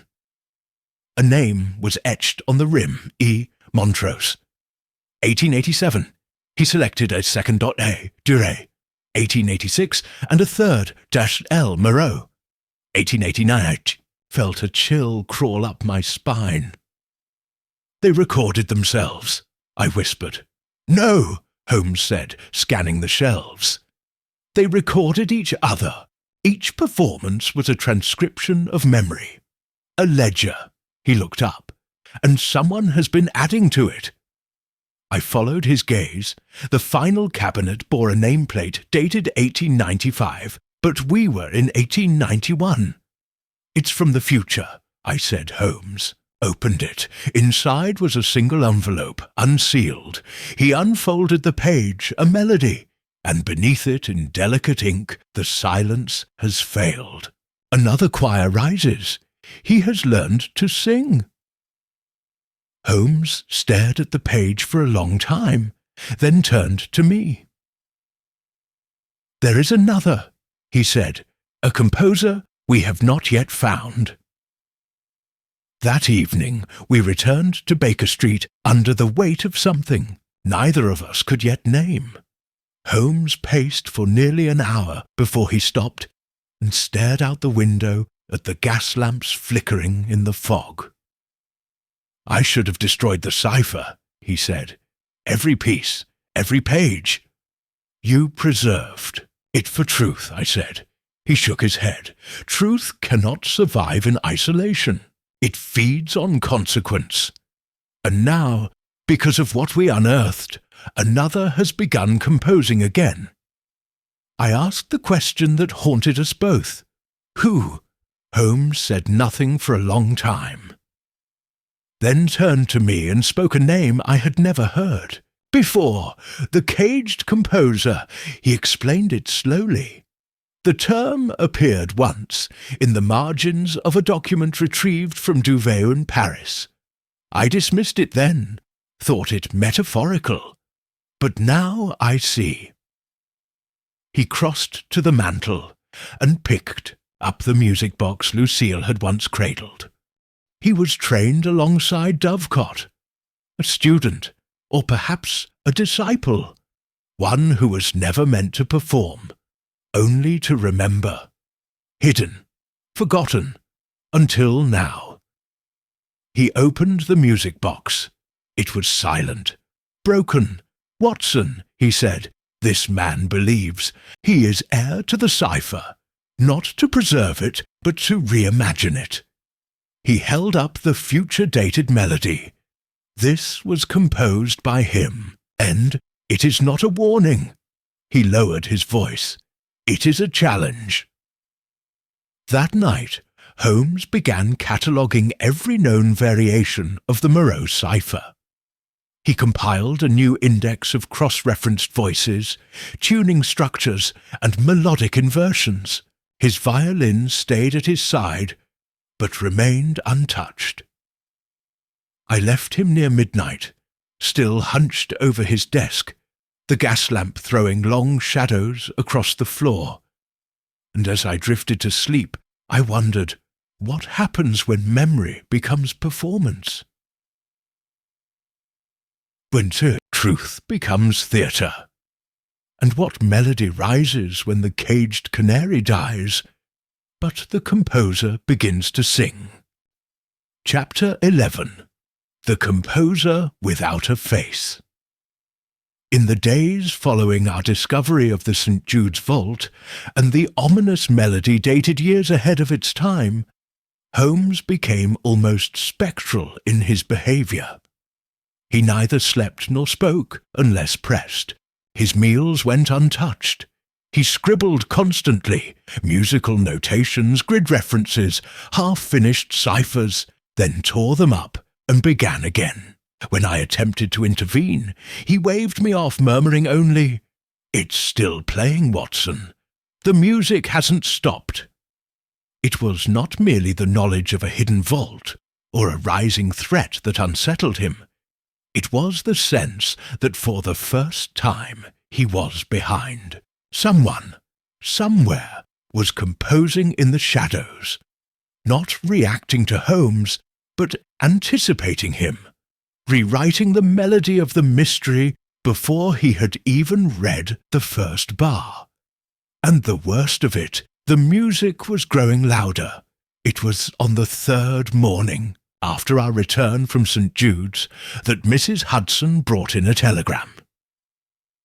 Holmes opened it without ceremony. His eyes darkened. "Another performance," he said. He handed the paper to me. To Mr. Holmes, a soprano sang herself to death last night in Whitechapel. They say she sang in her sleep. Inspector Lestrade. We were in Whitechapel within the hour. The boarding house on Miller's Court was not unfamiliar to us. The district had been scarred by the Ripper killings only a few years before, and now another woman had been found dead, though not by the knife. Inspector Lestrade met us outside, bundled in his coat, his breath fogging in the crisp morning air. "She was French," he said, walking us through the narrow stairwell. Name was Madeleine Lioré, 26, a travelling soprano, lodged here for 3 weeks. He paused at the door. "There's something you'll want to hear for yourself." We stepped into the room. It was dim, but not disturbed. No signs of struggle, no blood. The gas lamp flickered above a neatly made bed. On it lay the woman's body, her face peaceful, her eyes closed, her lips parted slightly, as though mid-verse. Beside her, a phonograph, still spinning. Holmes crossed the room and examined it. "Loaded," he said. "Cylinder's been played recently." He set the needle gently. A soft hum crackled through the horn. Then music and singing. A lullaby. Petite voix chante dans le noir. La vérité est sans regard. Si je dors, je me souviens. Si je chante, j'ai disparu. I translated softly. Little voice, sing in the dark. The truth has no eyes. If I sleep, I remember. If I sing, I vanish. The voice trembled, soft and innocent, until it did indeed vanish. The phonograph stopped. Lestrade said nothing for a moment. Then, neighbours said she sang that tune in her sleep, for 3 nights, like a prayer. Holmes was silent, unmoving. "She didn't die from poison," Lestrade added, "nor any wound. The coroner says the heart simply stopped, as though it unravelled." Holmes's voice was flat. It was a coded melody. Lestrade frowned. "You mean it's murder by music?" Holmes turned sharply. "No, worse, message by martyrdom." He walked to the window and stared out over the alley below. "She was one of them," he said, "one of the forgotten chorus." She carried a piece of the cipher in her voice, perhaps not even knowing it fully. Someone reactivated her, whispered the right bar, the right rhythm. She remembered just enough to finish her part, and then she died. "Why?" I asked. "Why awaken her now?" Holmes looked at me with hollow eyes. To send a signal back. At Baker Street, Holmes played the lullaby again and again, slowing the cylinder, adjusting pitch, reconfiguring its note structure. At last, he laid out 2 pages, Madeleine's melody on one, Lucille's final cipher on the other. He circled. 2 patterns. They overlap, he said. Lucille's melody ended with an unresolved cadence. Madeleine's begins with its inversion. It completes the cycle. He turned the page. And that tells us something else. He pulled a page from Emmeline Dovecott's diary, the original cipher guide. If these are entries in a ledger, then someone is writing the next verse. They're selecting voices, triggering buried memory, and reconstructing the song note by note. He stepped back from the desk. "We're witnessing the composition of a living score." I stared. "A choir?" He nodded. "Yes, and one that performs not in public, but in death." That night, Holmes slept fitfully for perhaps an hour before rising again. I awoke to find him at the hearth, watching the fire like a man expecting it to speak. "We must find the composer," he said, voice low. "The caged composer?" I asked. He shook his head. "No, I believe that term was a misdirection. The man or woman we're chasing now is not in a cage. They are free, and they are writing." I sat forward. "Then what is the caged part?" Holmes tapped his forehead. "Memory." He picked up the burned telegram from Montrose and held it to the light. "The silence has failed. Another choir rises." He turned to me. "This isn't about music, Watson. It's about control. The Moreau cipher allowed truths to pass undetected, buried in melody. But the composer, he's using that structure not to preserve memory, but to rewrite it. Through others. Yes," Holmes said. "He awakens old singers, buries new messages in their minds, and uses their deaths to transmit the score. No paper, no witnesses, only memory." He looked to the window. "And if we don't stop him, London becomes his stage." The next morning, a second telegram arrived. "Woman found dead in Hampstead Heath. Former opera dancer. Sang to herself for hours. Then stopped." Lestrade Holmes clenched the telegram in his fist. "He's accelerating," he said. "This is no longer preservation, it's performance." He stood, pulled on his coat, and loaded his revolver. "I hope you're ready." "Watson," he said. "Why?" Holmes looked at me gravely. "Because the final movement has begun." Chapter 12. The final movement begins. The death in Hampstead Heath made the evening papers. Of course, the article made no mention of music. No coded lullaby.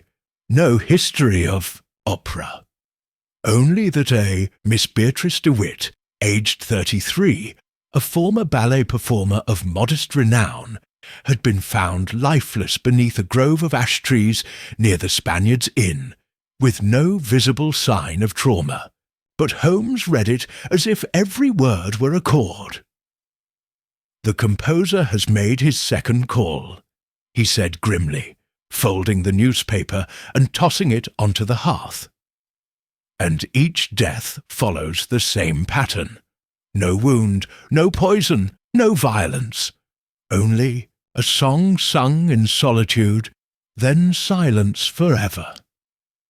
I had watched Holmes unravel mysteries with the precision of a surgeon and the ferocity of a hawk, but I had rarely seen him wear that quiet fury in his expression, that edge of dread that suggested he was playing not just a game of deduction, but one of war. "Why dancers?" I asked Holmes, sat at the table, brushing aside breakfast. "Not dancers, performers, memory vessels." Dovecot was not the only one trained in musical cipher. Moreau's entire project relied on dispersal.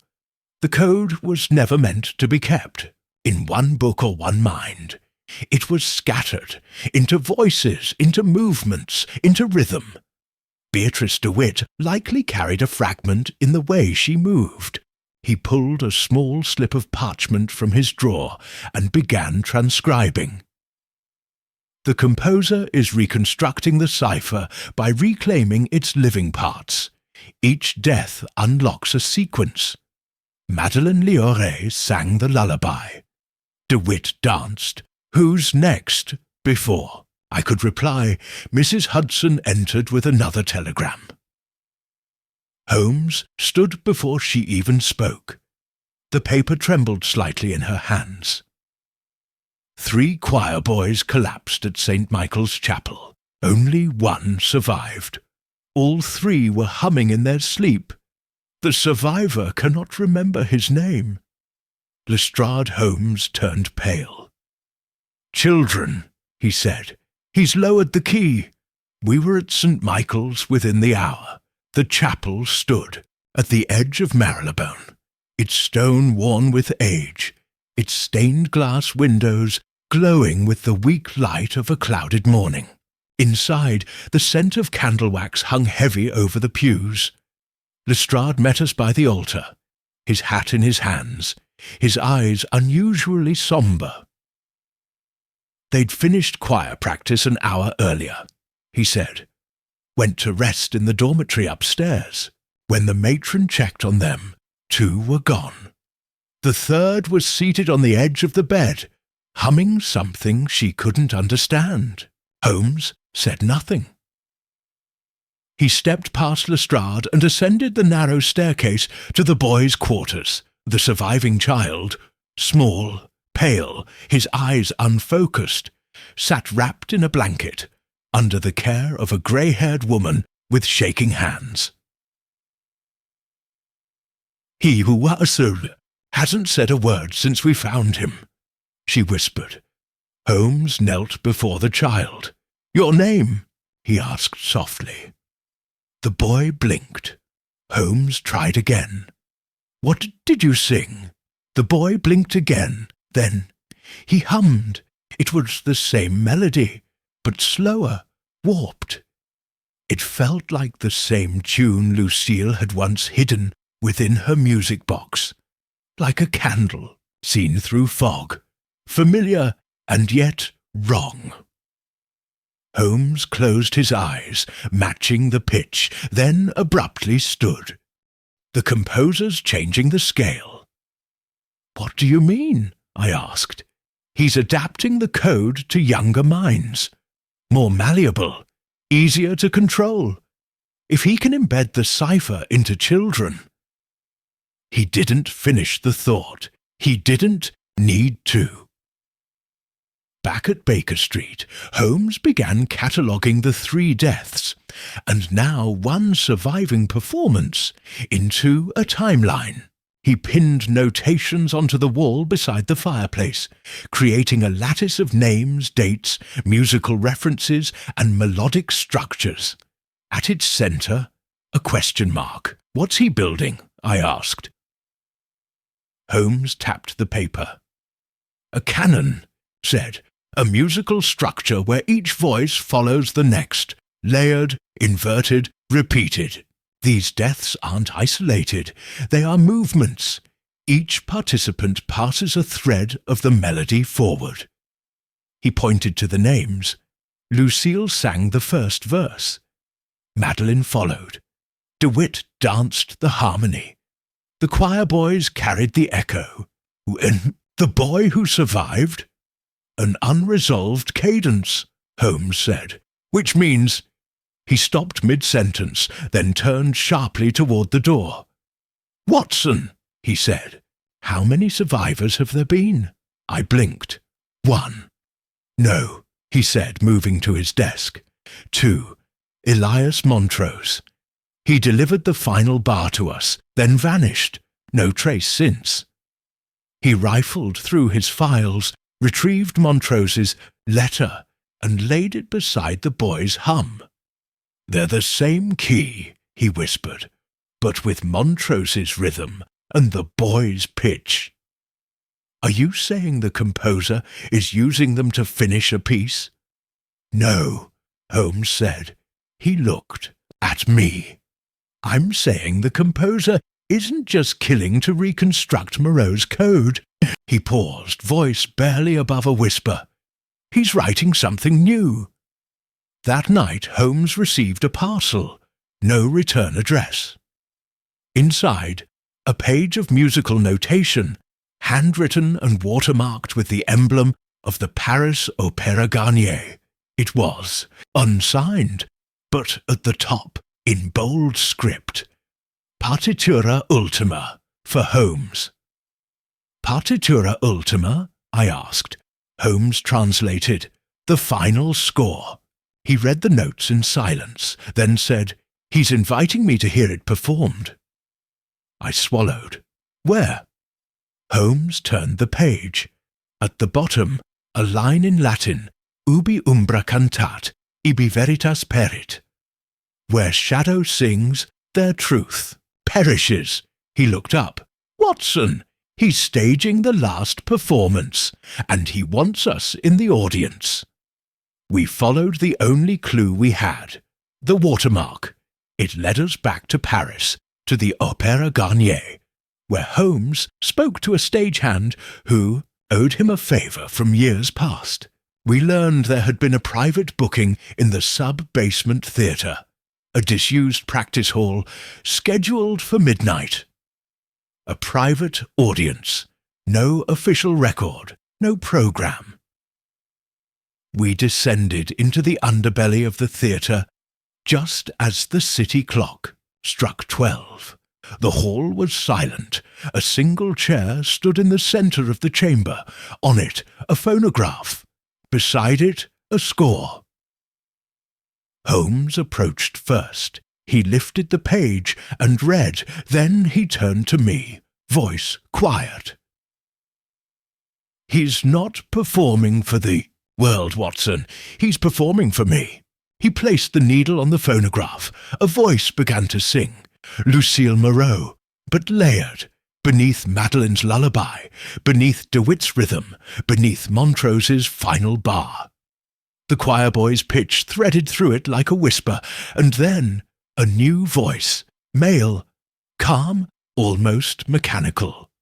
"Holmes, I watched you find her. I watched you break the silence.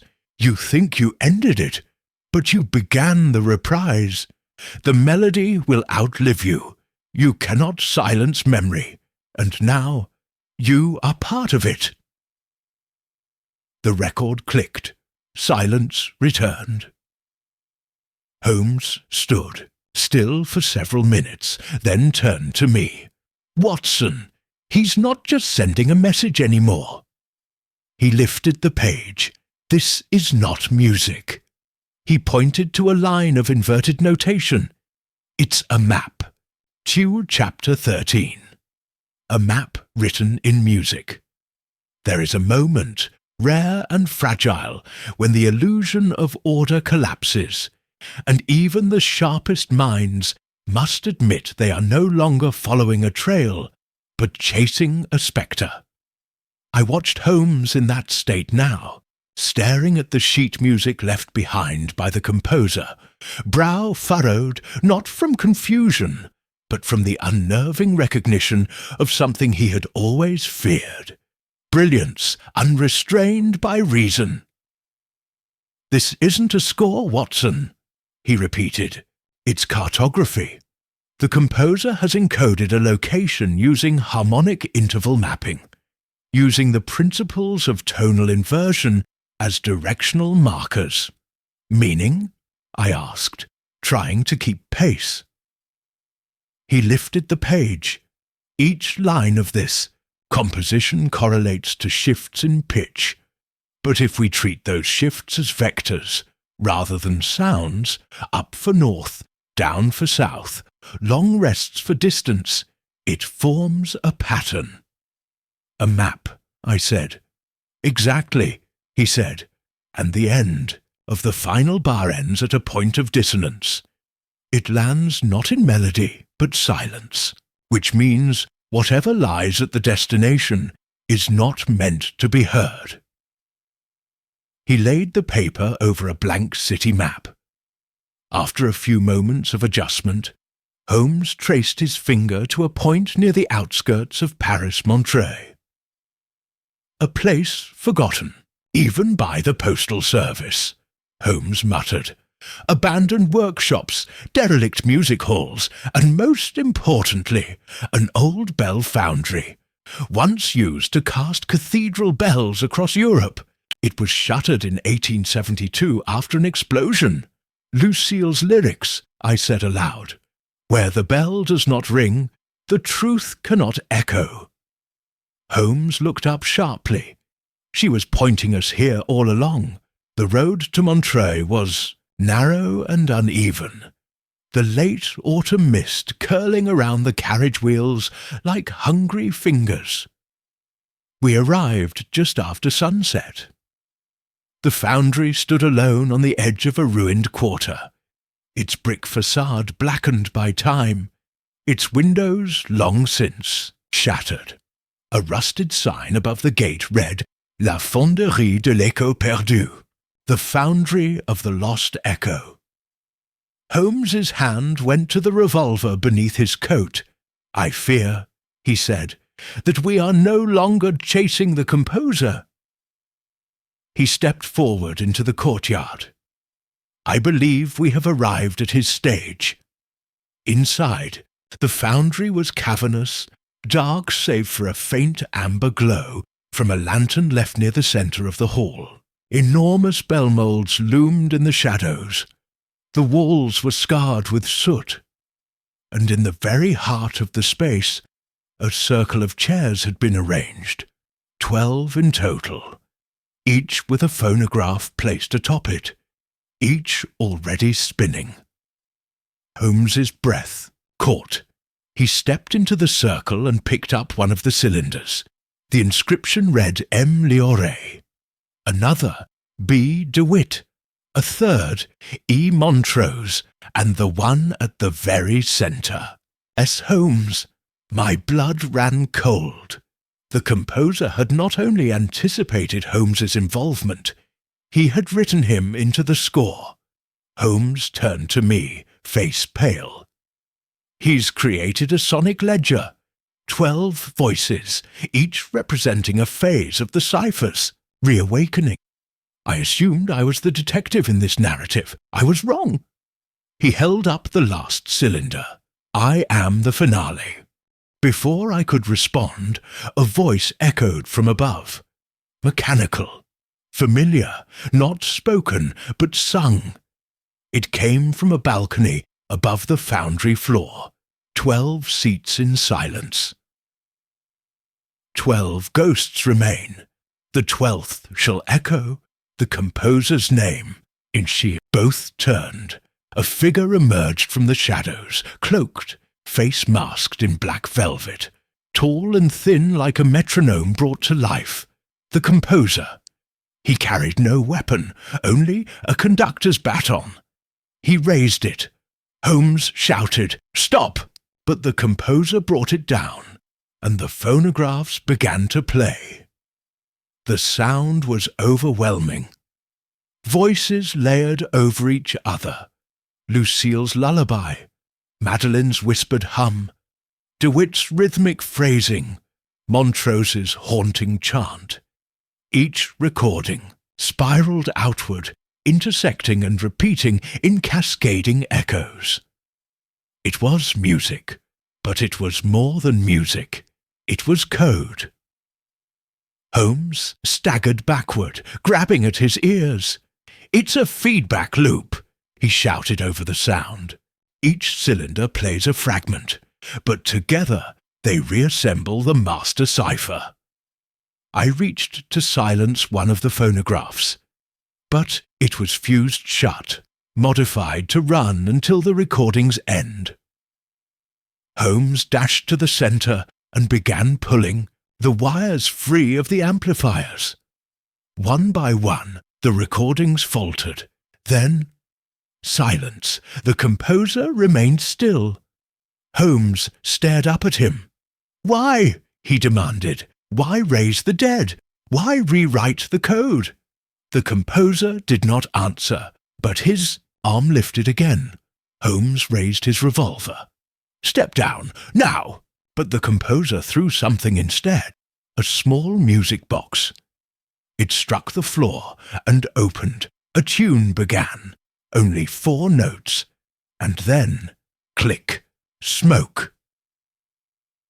I rushed forward as Holmes shielded his eyes, but the smoke dissipated as quickly as it came. The composer was gone, vanished into shadow and dust. We searched the foundry for hours. No hidden passages, no trace of the figure, only the 12 cylinders, and a 13th chair, Holmes's empty. The score was complete, but the man who wrote it was still unknown. Tricks. In Paris, Holmes studied the phonograph cylinders in a borrowed ministry lab, using a hand-crank duplicator to separate the layers of harmony. What he uncovered chilled us both. Embedded deep in the 12th recording, barely audible beneath the overlapping tones, was a voice. Not Lucille, not any of the performers we knew, but one single phrase. "The bell has not rung, but it tolls for you." Holmes exhaled. "Whoever he is," he said, "he knows that I've tried to silence him." He looked down at the 13th cylinder, the one marked with his own name. He didn't play it. Instead, he placed it back into the case.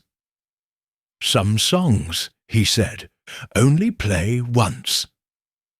Chapter 14. The Bell That Never Tolled. The train back to London was silent save for the rhythmic clatter of steel and the occasional rustle of the Times. Holmes sat across from me, his fingers laced beneath his chin, the cylinder marked with his name nestled in a velvet-lined case at his side. He had not spoken since we left Montreuil. I dared not interrupt whatever complex fugue now played within the theatre of his mind. At last, as the city drew into view through the sooty carriage window, he spoke.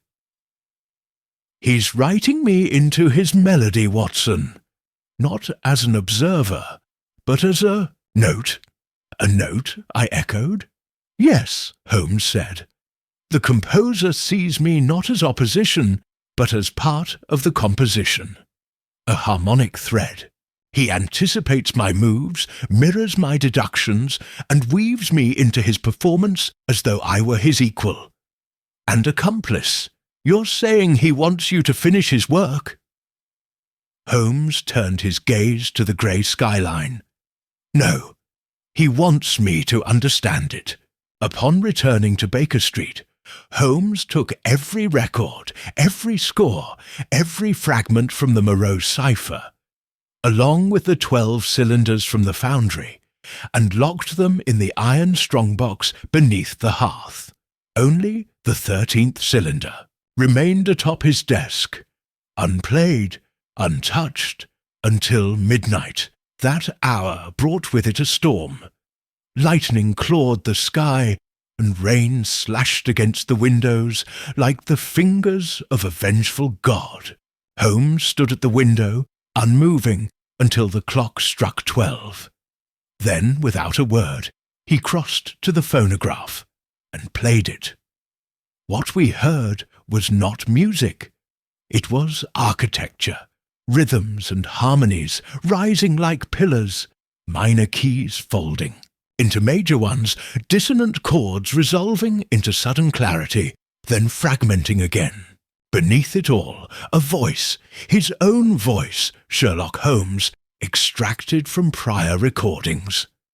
We are never more vulnerable than when we believe we've reached the finale.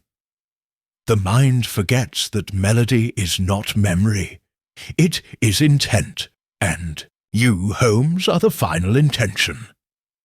The voice was not Holmes's, not truly, but it had been forged, carefully constructed from past words, moments, perhaps even our interviews with Montrose.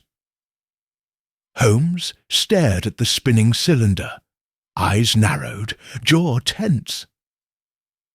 "The composer has been listening longer than we imagined," he said. "He's been studying me." He opened his drawer and retrieved a single red-threaded file.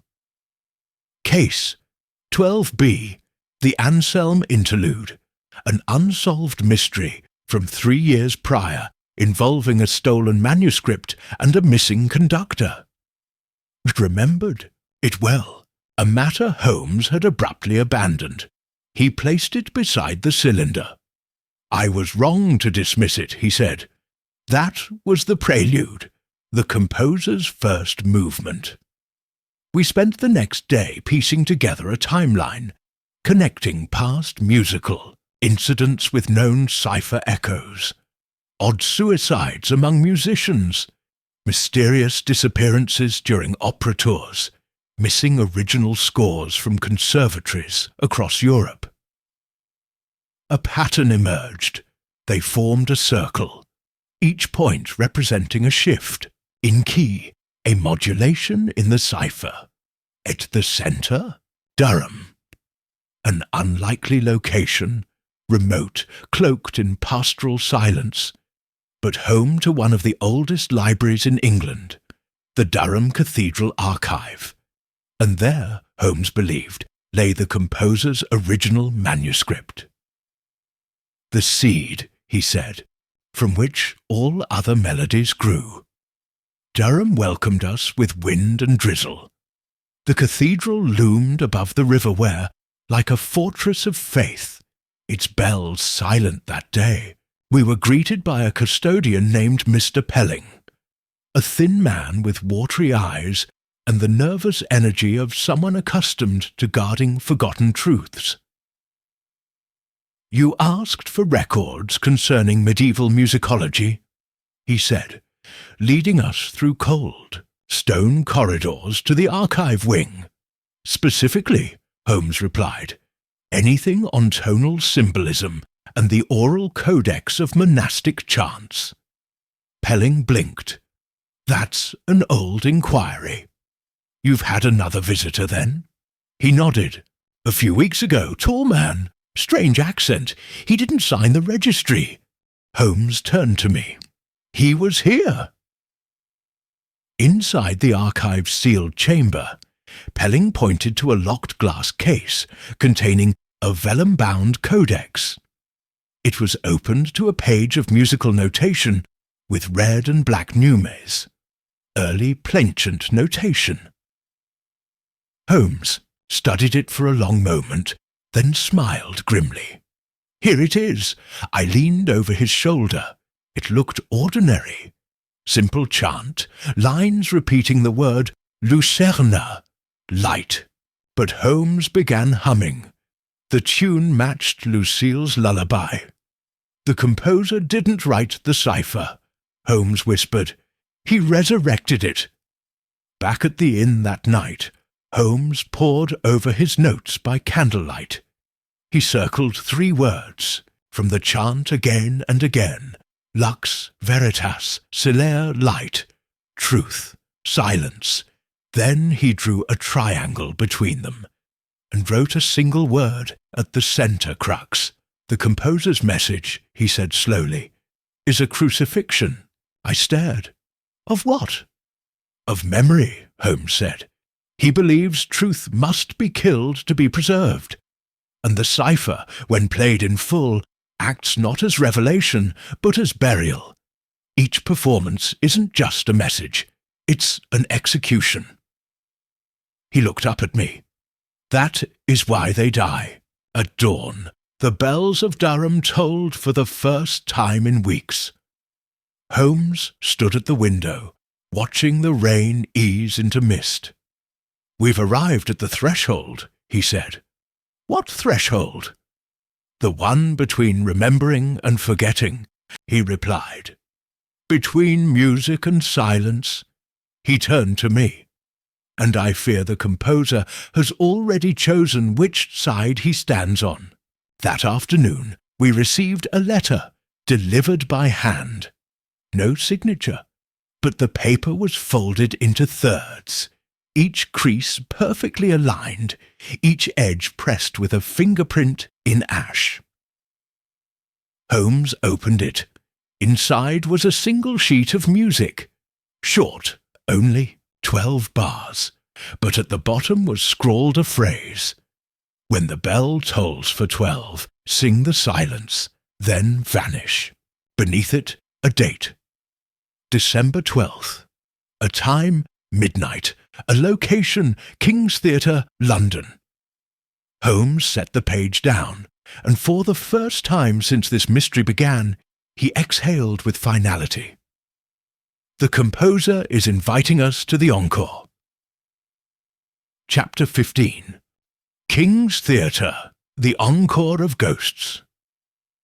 December 12th arrived with the stillness of impending snowfall. The fog clung low to the streets of London, swallowing gas lamps and softening the rumble of carriages. The city had prepared for another evening of operas, salons, and society dinners, unaware that elsewhere, in a forgotten theatre, beneath flickering lights and hollowed arches, something darker was preparing to perform.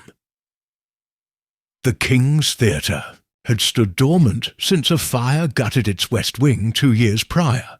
Though the blaze had spared the stage, it rendered the building a ghost, scheduled for demolition, preserved only by red tape and apathy. Tonight, however, it would host one final audience. Holmes and I arrived an hour before midnight. We passed 2 constables whom Lestrade had posted discreetly, and we entered through the side entrance. Inside, the air smelled of damp wood and forgotten velvet. The auditorium was empty, not a single soul in the seats, but on the stage 12 music stands, and in front of each a chair. Holmes walked toward them slowly.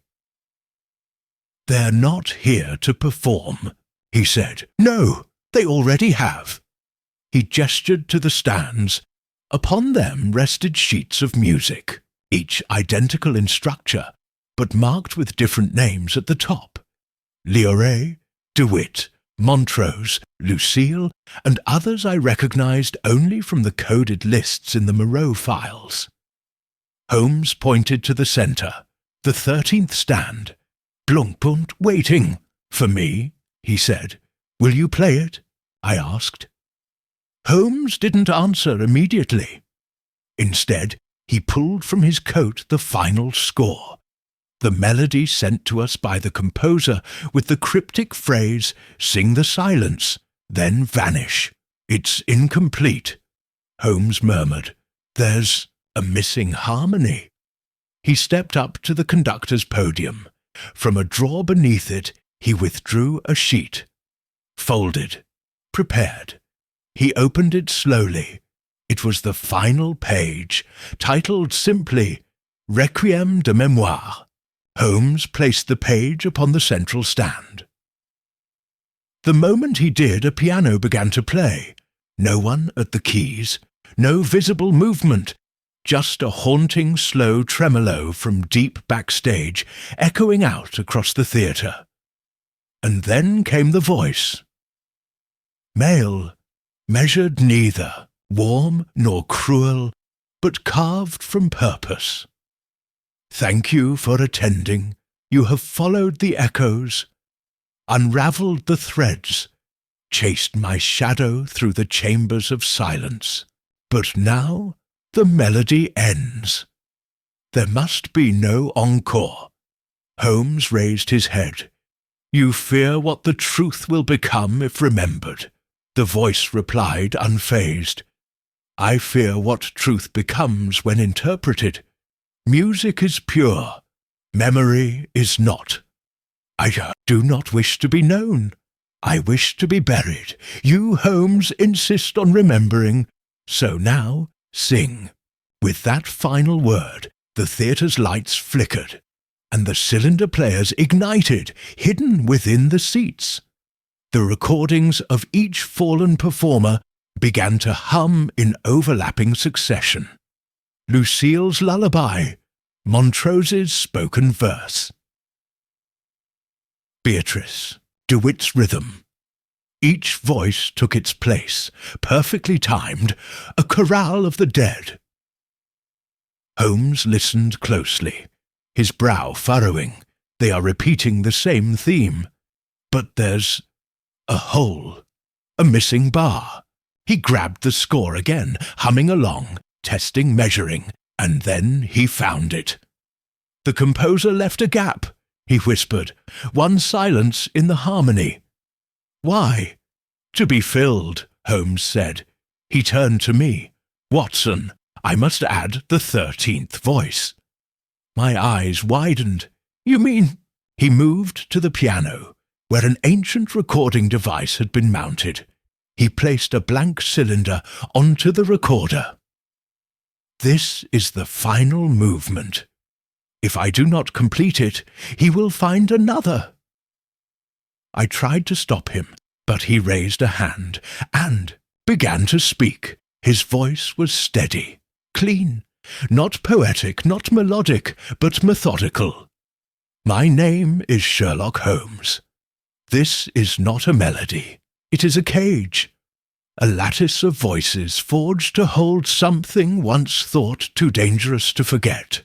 But remembrance is not safety. It is continuity. And sometimes what continues must be stopped. He paused. This is the final voice, the 13th note, the dissonance that cannot resolve, the end. He stopped the recorder. Silence fell, again, and from above, somewhere unseen, the composer's voice returned. Quieter now. Bravo. Then nothing. We searched the theatre for an hour. No sign of the composer. No sound beyond the settling groans of old timber and wind rattling through broken panes.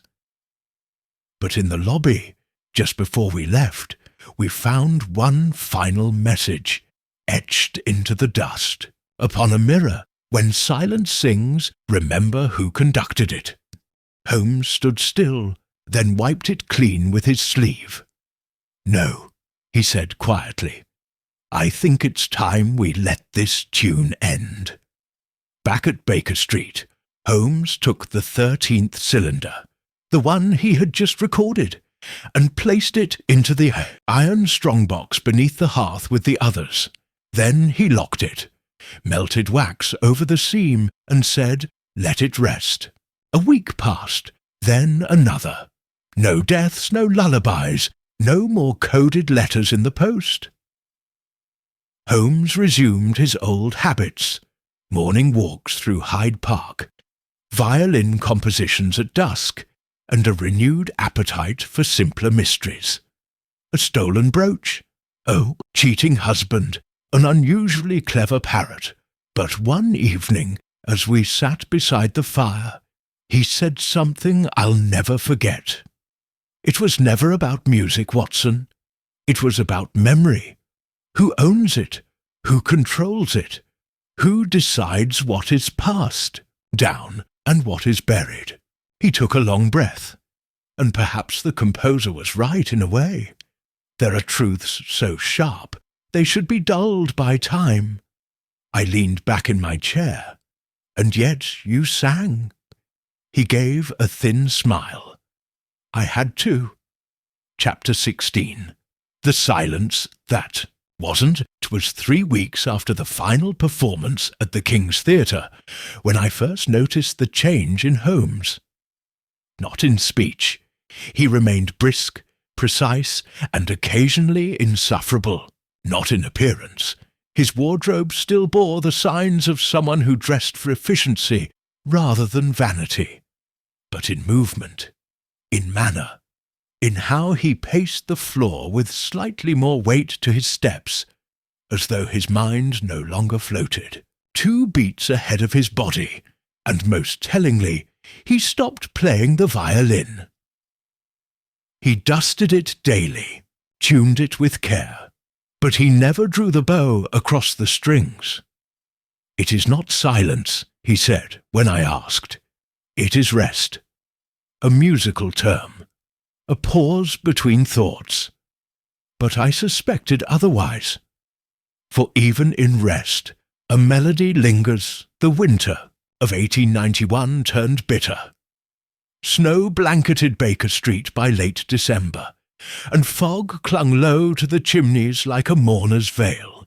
We took no new cases of significance, and I busied myself editing my notes on the affair, though Holmes, to my mild frustration, forbade me from publishing any of it. Some symphonies, he said, are meant only for their audience. Still, the story lived in my mind. The cipher, the composer, the choir of the dead. I couldn't help but feel we had ended something ancient and left something unfinished. Holmes had a different view, I believe, he said over breakfast one icy morning, that we interrupted a memory designed to be self-perpetuating. Then it will start again. Not unless someone finds the notes, he said, and we buried them well. But that, of course, was the problem with music. It echoes. In early January, we received an envelope with no postmark. Inside, a theatre ticket, single, admission row B, seat 7, the Royal Harmonia Club. It was a private concert hall in Knightsbridge, closed for renovation since 1889. I looked to Holmes. He frowned, then flipped the ticket over. On the reverse side, in fine gold ink, the curtain never truly falls. That night we visited the Harmonia Club.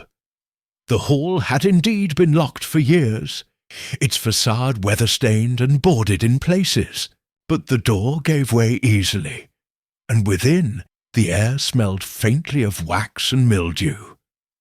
The chandeliers had been lowered for cleaning, but never raised. A grand piano stood on stage, draped in a dust cover. There was no sign of anyone. But on C8, B7, we found a small box. Inside, a music roll, the kind used in mechanical pianos. Holmes held it up to the lantern light. The holes formed a familiar structure. Short bars, sharp turns, frequent rest points, and a name was embossed on the edge. Holmes.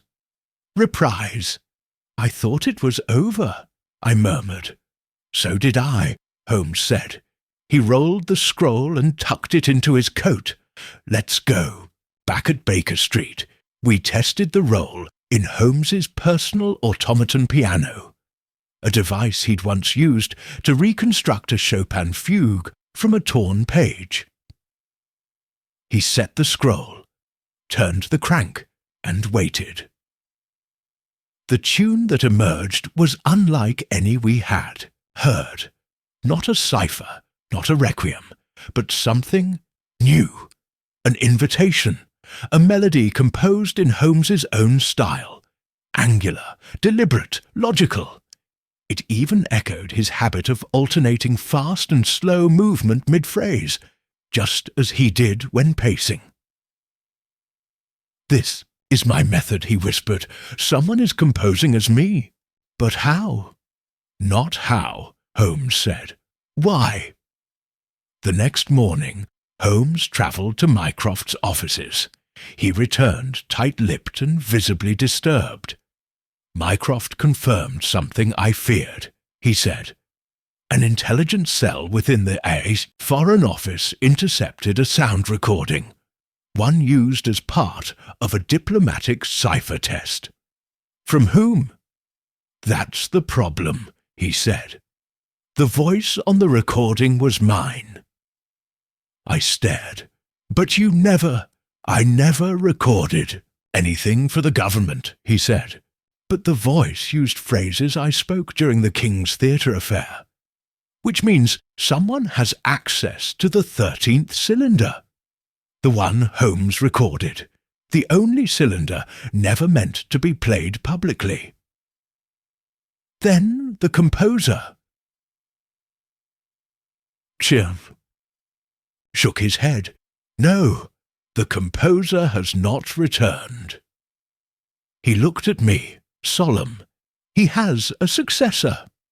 In the days that followed, Holmes worked with a cold, surgical focus.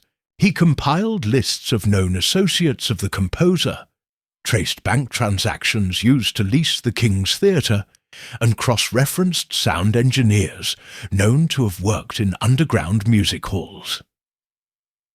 From this pool, one name emerged: Ivor Greaves, an acoustics expert, former student of Lucille Moreau's father, disappeared after 1886, thought to have died in a train fire near Lyon, but Holmes, as ever, found the thread. He survived, he said. He went underground, likely recruited by the same cabal that supported Duret and the others. And now? Now, Holmes said, he is no longer a technician. He is the new composer. We followed Greaves's trail to a sound laboratory in Shoreditch, officially registered to a pipe organ manufacturer. Holmes posed as an archivist from the Royal Academy, requesting restoration services. We were granted access to the basement. There, in a narrow chamber lit by a single lamp, stood a machine. Not a piano, not a phonograph, but a device unlike any I had seen. It resembled a mechanical choir. Rows of tuned brass pipes, vocal simulators, and rotating drums fed by punch rolls. And at its centre, on a pedestal, a cylinder. Holmes stepped forward, inspected the device. Greaves built this, he said, not to play music, but to reconstruct voices. He tapped the cylinder. My voice. We heard a noise from the back room. Holmes motioned for silence, then opened the door. Inside, papers, tools, dust, and on the wall a score, pinned across 3 pages. Holmes tore it down, examined the ink. Newly composed, he said. Unfinished. At the bottom, a dedication to the ghost who refused silence, let the echo return. Me. I.G. Holmes stood in silence for a long time, then said, he wants me to finish it. He wants me to take his place. We left the lab in silence, but as we reached Baker Street, Holmes spoke. I shall not play the 13th cylinder again. Good, I said. He paused. But I shall not destroy it either. I turned to him. Why not? He gave a sad smile. Because the melody, Watson, is no longer just mine. Chapter 17. The voice beneath the floorboards. The new composer had chosen his weapon well. Not fire, nor poison, nor knife. His tool was continuity, and his theatre had no curtain. As the days passed, I began to notice subtle changes in Holmes, not in his logic or bearing, but in his quiet. He was still, yes, controlled, but in that stillness was a kind of vibration, the way a string trembles just after a note has been plucked. He had not yet heard the end of the music, and worse, he feared he might be the one composing it. One evening, I found Holmes in the sitting room before the fire, the strongbox open. Before him, the 12 original cylinders laid out like the stations of a private ritual.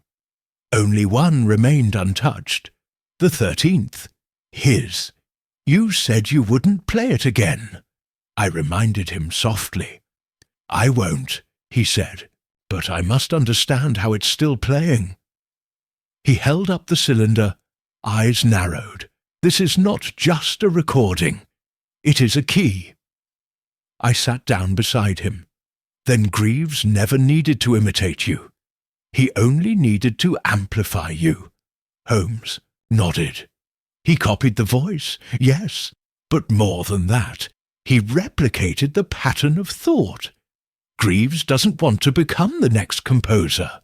He wants to become me. He paused, then added grimly, he wants my logic, my rhythm, so he can finish the score I refused to write. The next morning, Holmes requested that we revisit the Durham Codex, the plainchant that had first revealed the ancient structure behind Moreau's cipher. But you travelled by train and spent hours in the cathedral's archive, carefully re-examining every neume, every marginalia, every monk's flourish of red ink. And there, on a page we had previously passed over, Holmes found it, a fragment, tiny, almost an afterthought. A 13, The chant, unindexed, written in a hand unlike the others. Holmes read the Latin beneath it aloud. Et cum resonant, memoriae solvantur. And when they resound, the memories shall be undone.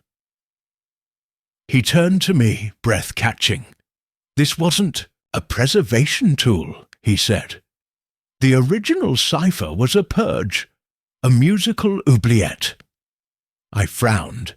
You mean to erase memory? To overwrite it, Holmes replied. To replace truth with melody, ritual with recursion. Moreau may have begun as an archivist, but someone, somewhere, rewrote his work. He held up the page. This is the composer's creed. Back in London, we received another envelope, this time not sealed, but folded precisely. No music inside, only a letter typed. Mr. Holmes, I have taken your method and added harmony. You see now that melody alone is not enough. Logic, yes. Deduction, of course. But rhythm. Rhythm binds the audience. You taught me to follow threads. I've followed yours, to the beginning. Meet me where the echo first became a song. Beneath, the floorboards. Yours in silence. I.G. Holmes stared at the signature. Beneath the floorboards, he echoed. Here, I asked. He nodded once. Watson. He's coming to Baker Street. That night, Holmes had the carpets pulled up. The floorboards near the hearth, long undisturbed, were pried loose. Beneath them was the iron-lined strongbox containing the cylinders. But something was different. Did you open it? I asked. Holmes shook his head. He reached for the seal. The wax was intact. He unlatched the lid. The 12 cylinders lay as before. But now there were 13, 2 labelled S. Holmes. He pulled them both out, examined the etchings. The original was marked Decode 12, King's Theatre. The second bore no date, just a symbol, a treble clef intersected by a red line, a correction mark. Holmes placed it on the phonograph. It did not play his voice. It played mine. Stumbled backward as my own voice poured from the horn. We write what we remember. We remember what we hear. And when the song is strong enough, we forget the silence. He thinks he is ending something, but he is only feeding it. He is the caged canary, not the composer. I stared at Holmes, my pulse thundering. I never said that. He was silent. Then he said, He has your voice now. We sat in silence for a long time. Then Holmes stood. He's not playing games anymore, Watson. This is war. And he's no longer sampling voices. He's building a choir of ghosts. He picked up both cylinders and set them side by side. Mine, yours, next, perhaps, Lestrade, or Mycroft, or everyone who ever stood near this melody. He turned to me. We have to destroy the archive. That night, beneath the cover of fog, Holmes and I carried the box of cylinders through the back alley behind Baker Street. We took them to a foundry on Wapping Lane, where Holmes had long kept access for experimental purposes. There, under gaslight and hammer, we shattered every cylinder one by one. Lucille's Montrose's, even Holmes's original. Only one cylinder remained, the second Holmes, the imitation. Holmes stared at it for a long time, then tossed it into the fire. The wax curled, split. The silence that followed was total. We returned to Baker Street past midnight. Holmes sat by the hearth, eyes closed, head bowed, not in defeat, but in deep thought. You've ended it, I said. No, he whispered. I've only broken the baton." He looked up at me. "But the orchestra still remembers the score." Chapter 18. The last note left unplayed. It was a week after we destroyed. The cylinders and Baker Street had grown unnaturally quiet. The kind of quiet that settled not from peace, but from something just beneath the surface. Like a piano lid closed, but still reverberating faintly with the last note. Holmes, ever restless, busied himself with the minutiae of life. Dusting test, tubes, aligning books with absurd precision, reviewing old case notes as though seeking a familiar rhythm in pages long settled. But I knew that his mind had not moved on. The composer was gone, or so we believed. The machine in Shoreditch dismantled. The forged voice cylinders shattered. But an echo still hovered in the room, and Holmes heard it, not in the air, in his memory. One morning in late January, Holmes handed me a letter. It was sealed in plain, wax and addressed in thin, elegant script. Dr. John H. Watson. Esquire opened it cautiously. Inside was a folded page of music, blank bars, a faint clef at the start, and a single inscription at the bottom. The final voice must choose not to sing. IG no threats, no instructions, just a message, a choice. I turned to Holmes. "What does it mean?" He said nothing. He simply took the sheet, walked to the fire, and fed it to the flames. "The composer is dead," he said, "but the echo of his melody lives in the question. That's the true cipher." "And what question is that?" Holmes turned from the hearth. "Whether we preserve memory to remember or to control." That afternoon, Inspector Lestrade arrived with a request. A string of unusual disappearances had begun to surface. 3 sound engineers, all formerly employed at recording studios connected to the late Ivor Greaves, had vanished. One was found days later, wandering the edges of Clapham Common, humming a tune he claimed he had never heard before. He remembered nothing else. Holmes tapped the man's name, Stephen Mallory, into his ledger. He was the assistant to Greaves when the first artificial voice box was built, he said. He vanished before the first death in Whitechapel. "You think he was involved?" Holmes shook his head. "No, but he was programmed." He stood abruptly. "The composer built more than recordings. He built echo chambers, people who, through memory and rhythm, become passive transmitters of the cipher, living score sheets.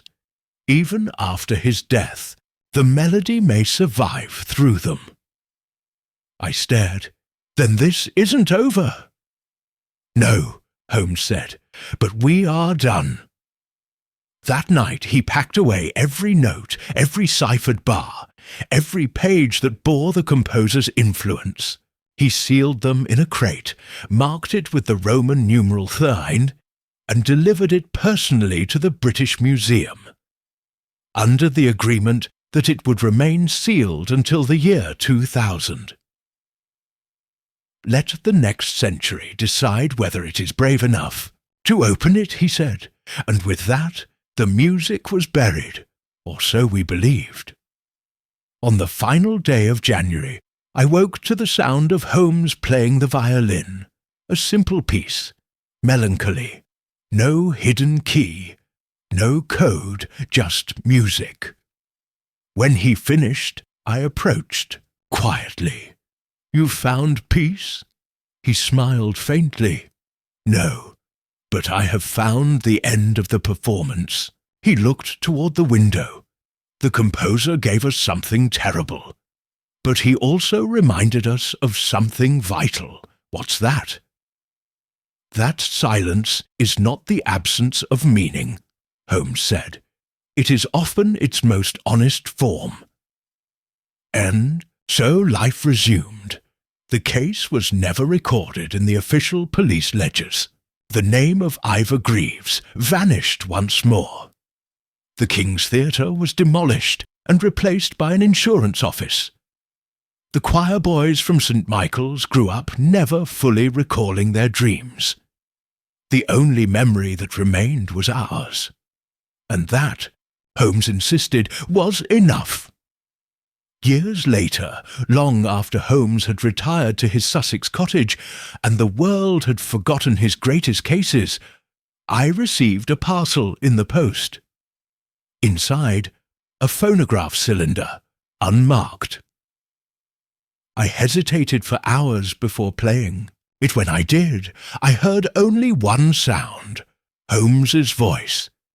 "If you are hearing this, Watson, then I am gone. And yet I am still echoing in your mind. But remember this, not every melody needs to be sung again. Some were never meant to be more than a whisper.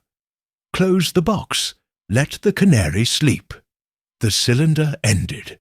I placed it gently back into its velvet sleeve, and for the first time I did not write it down.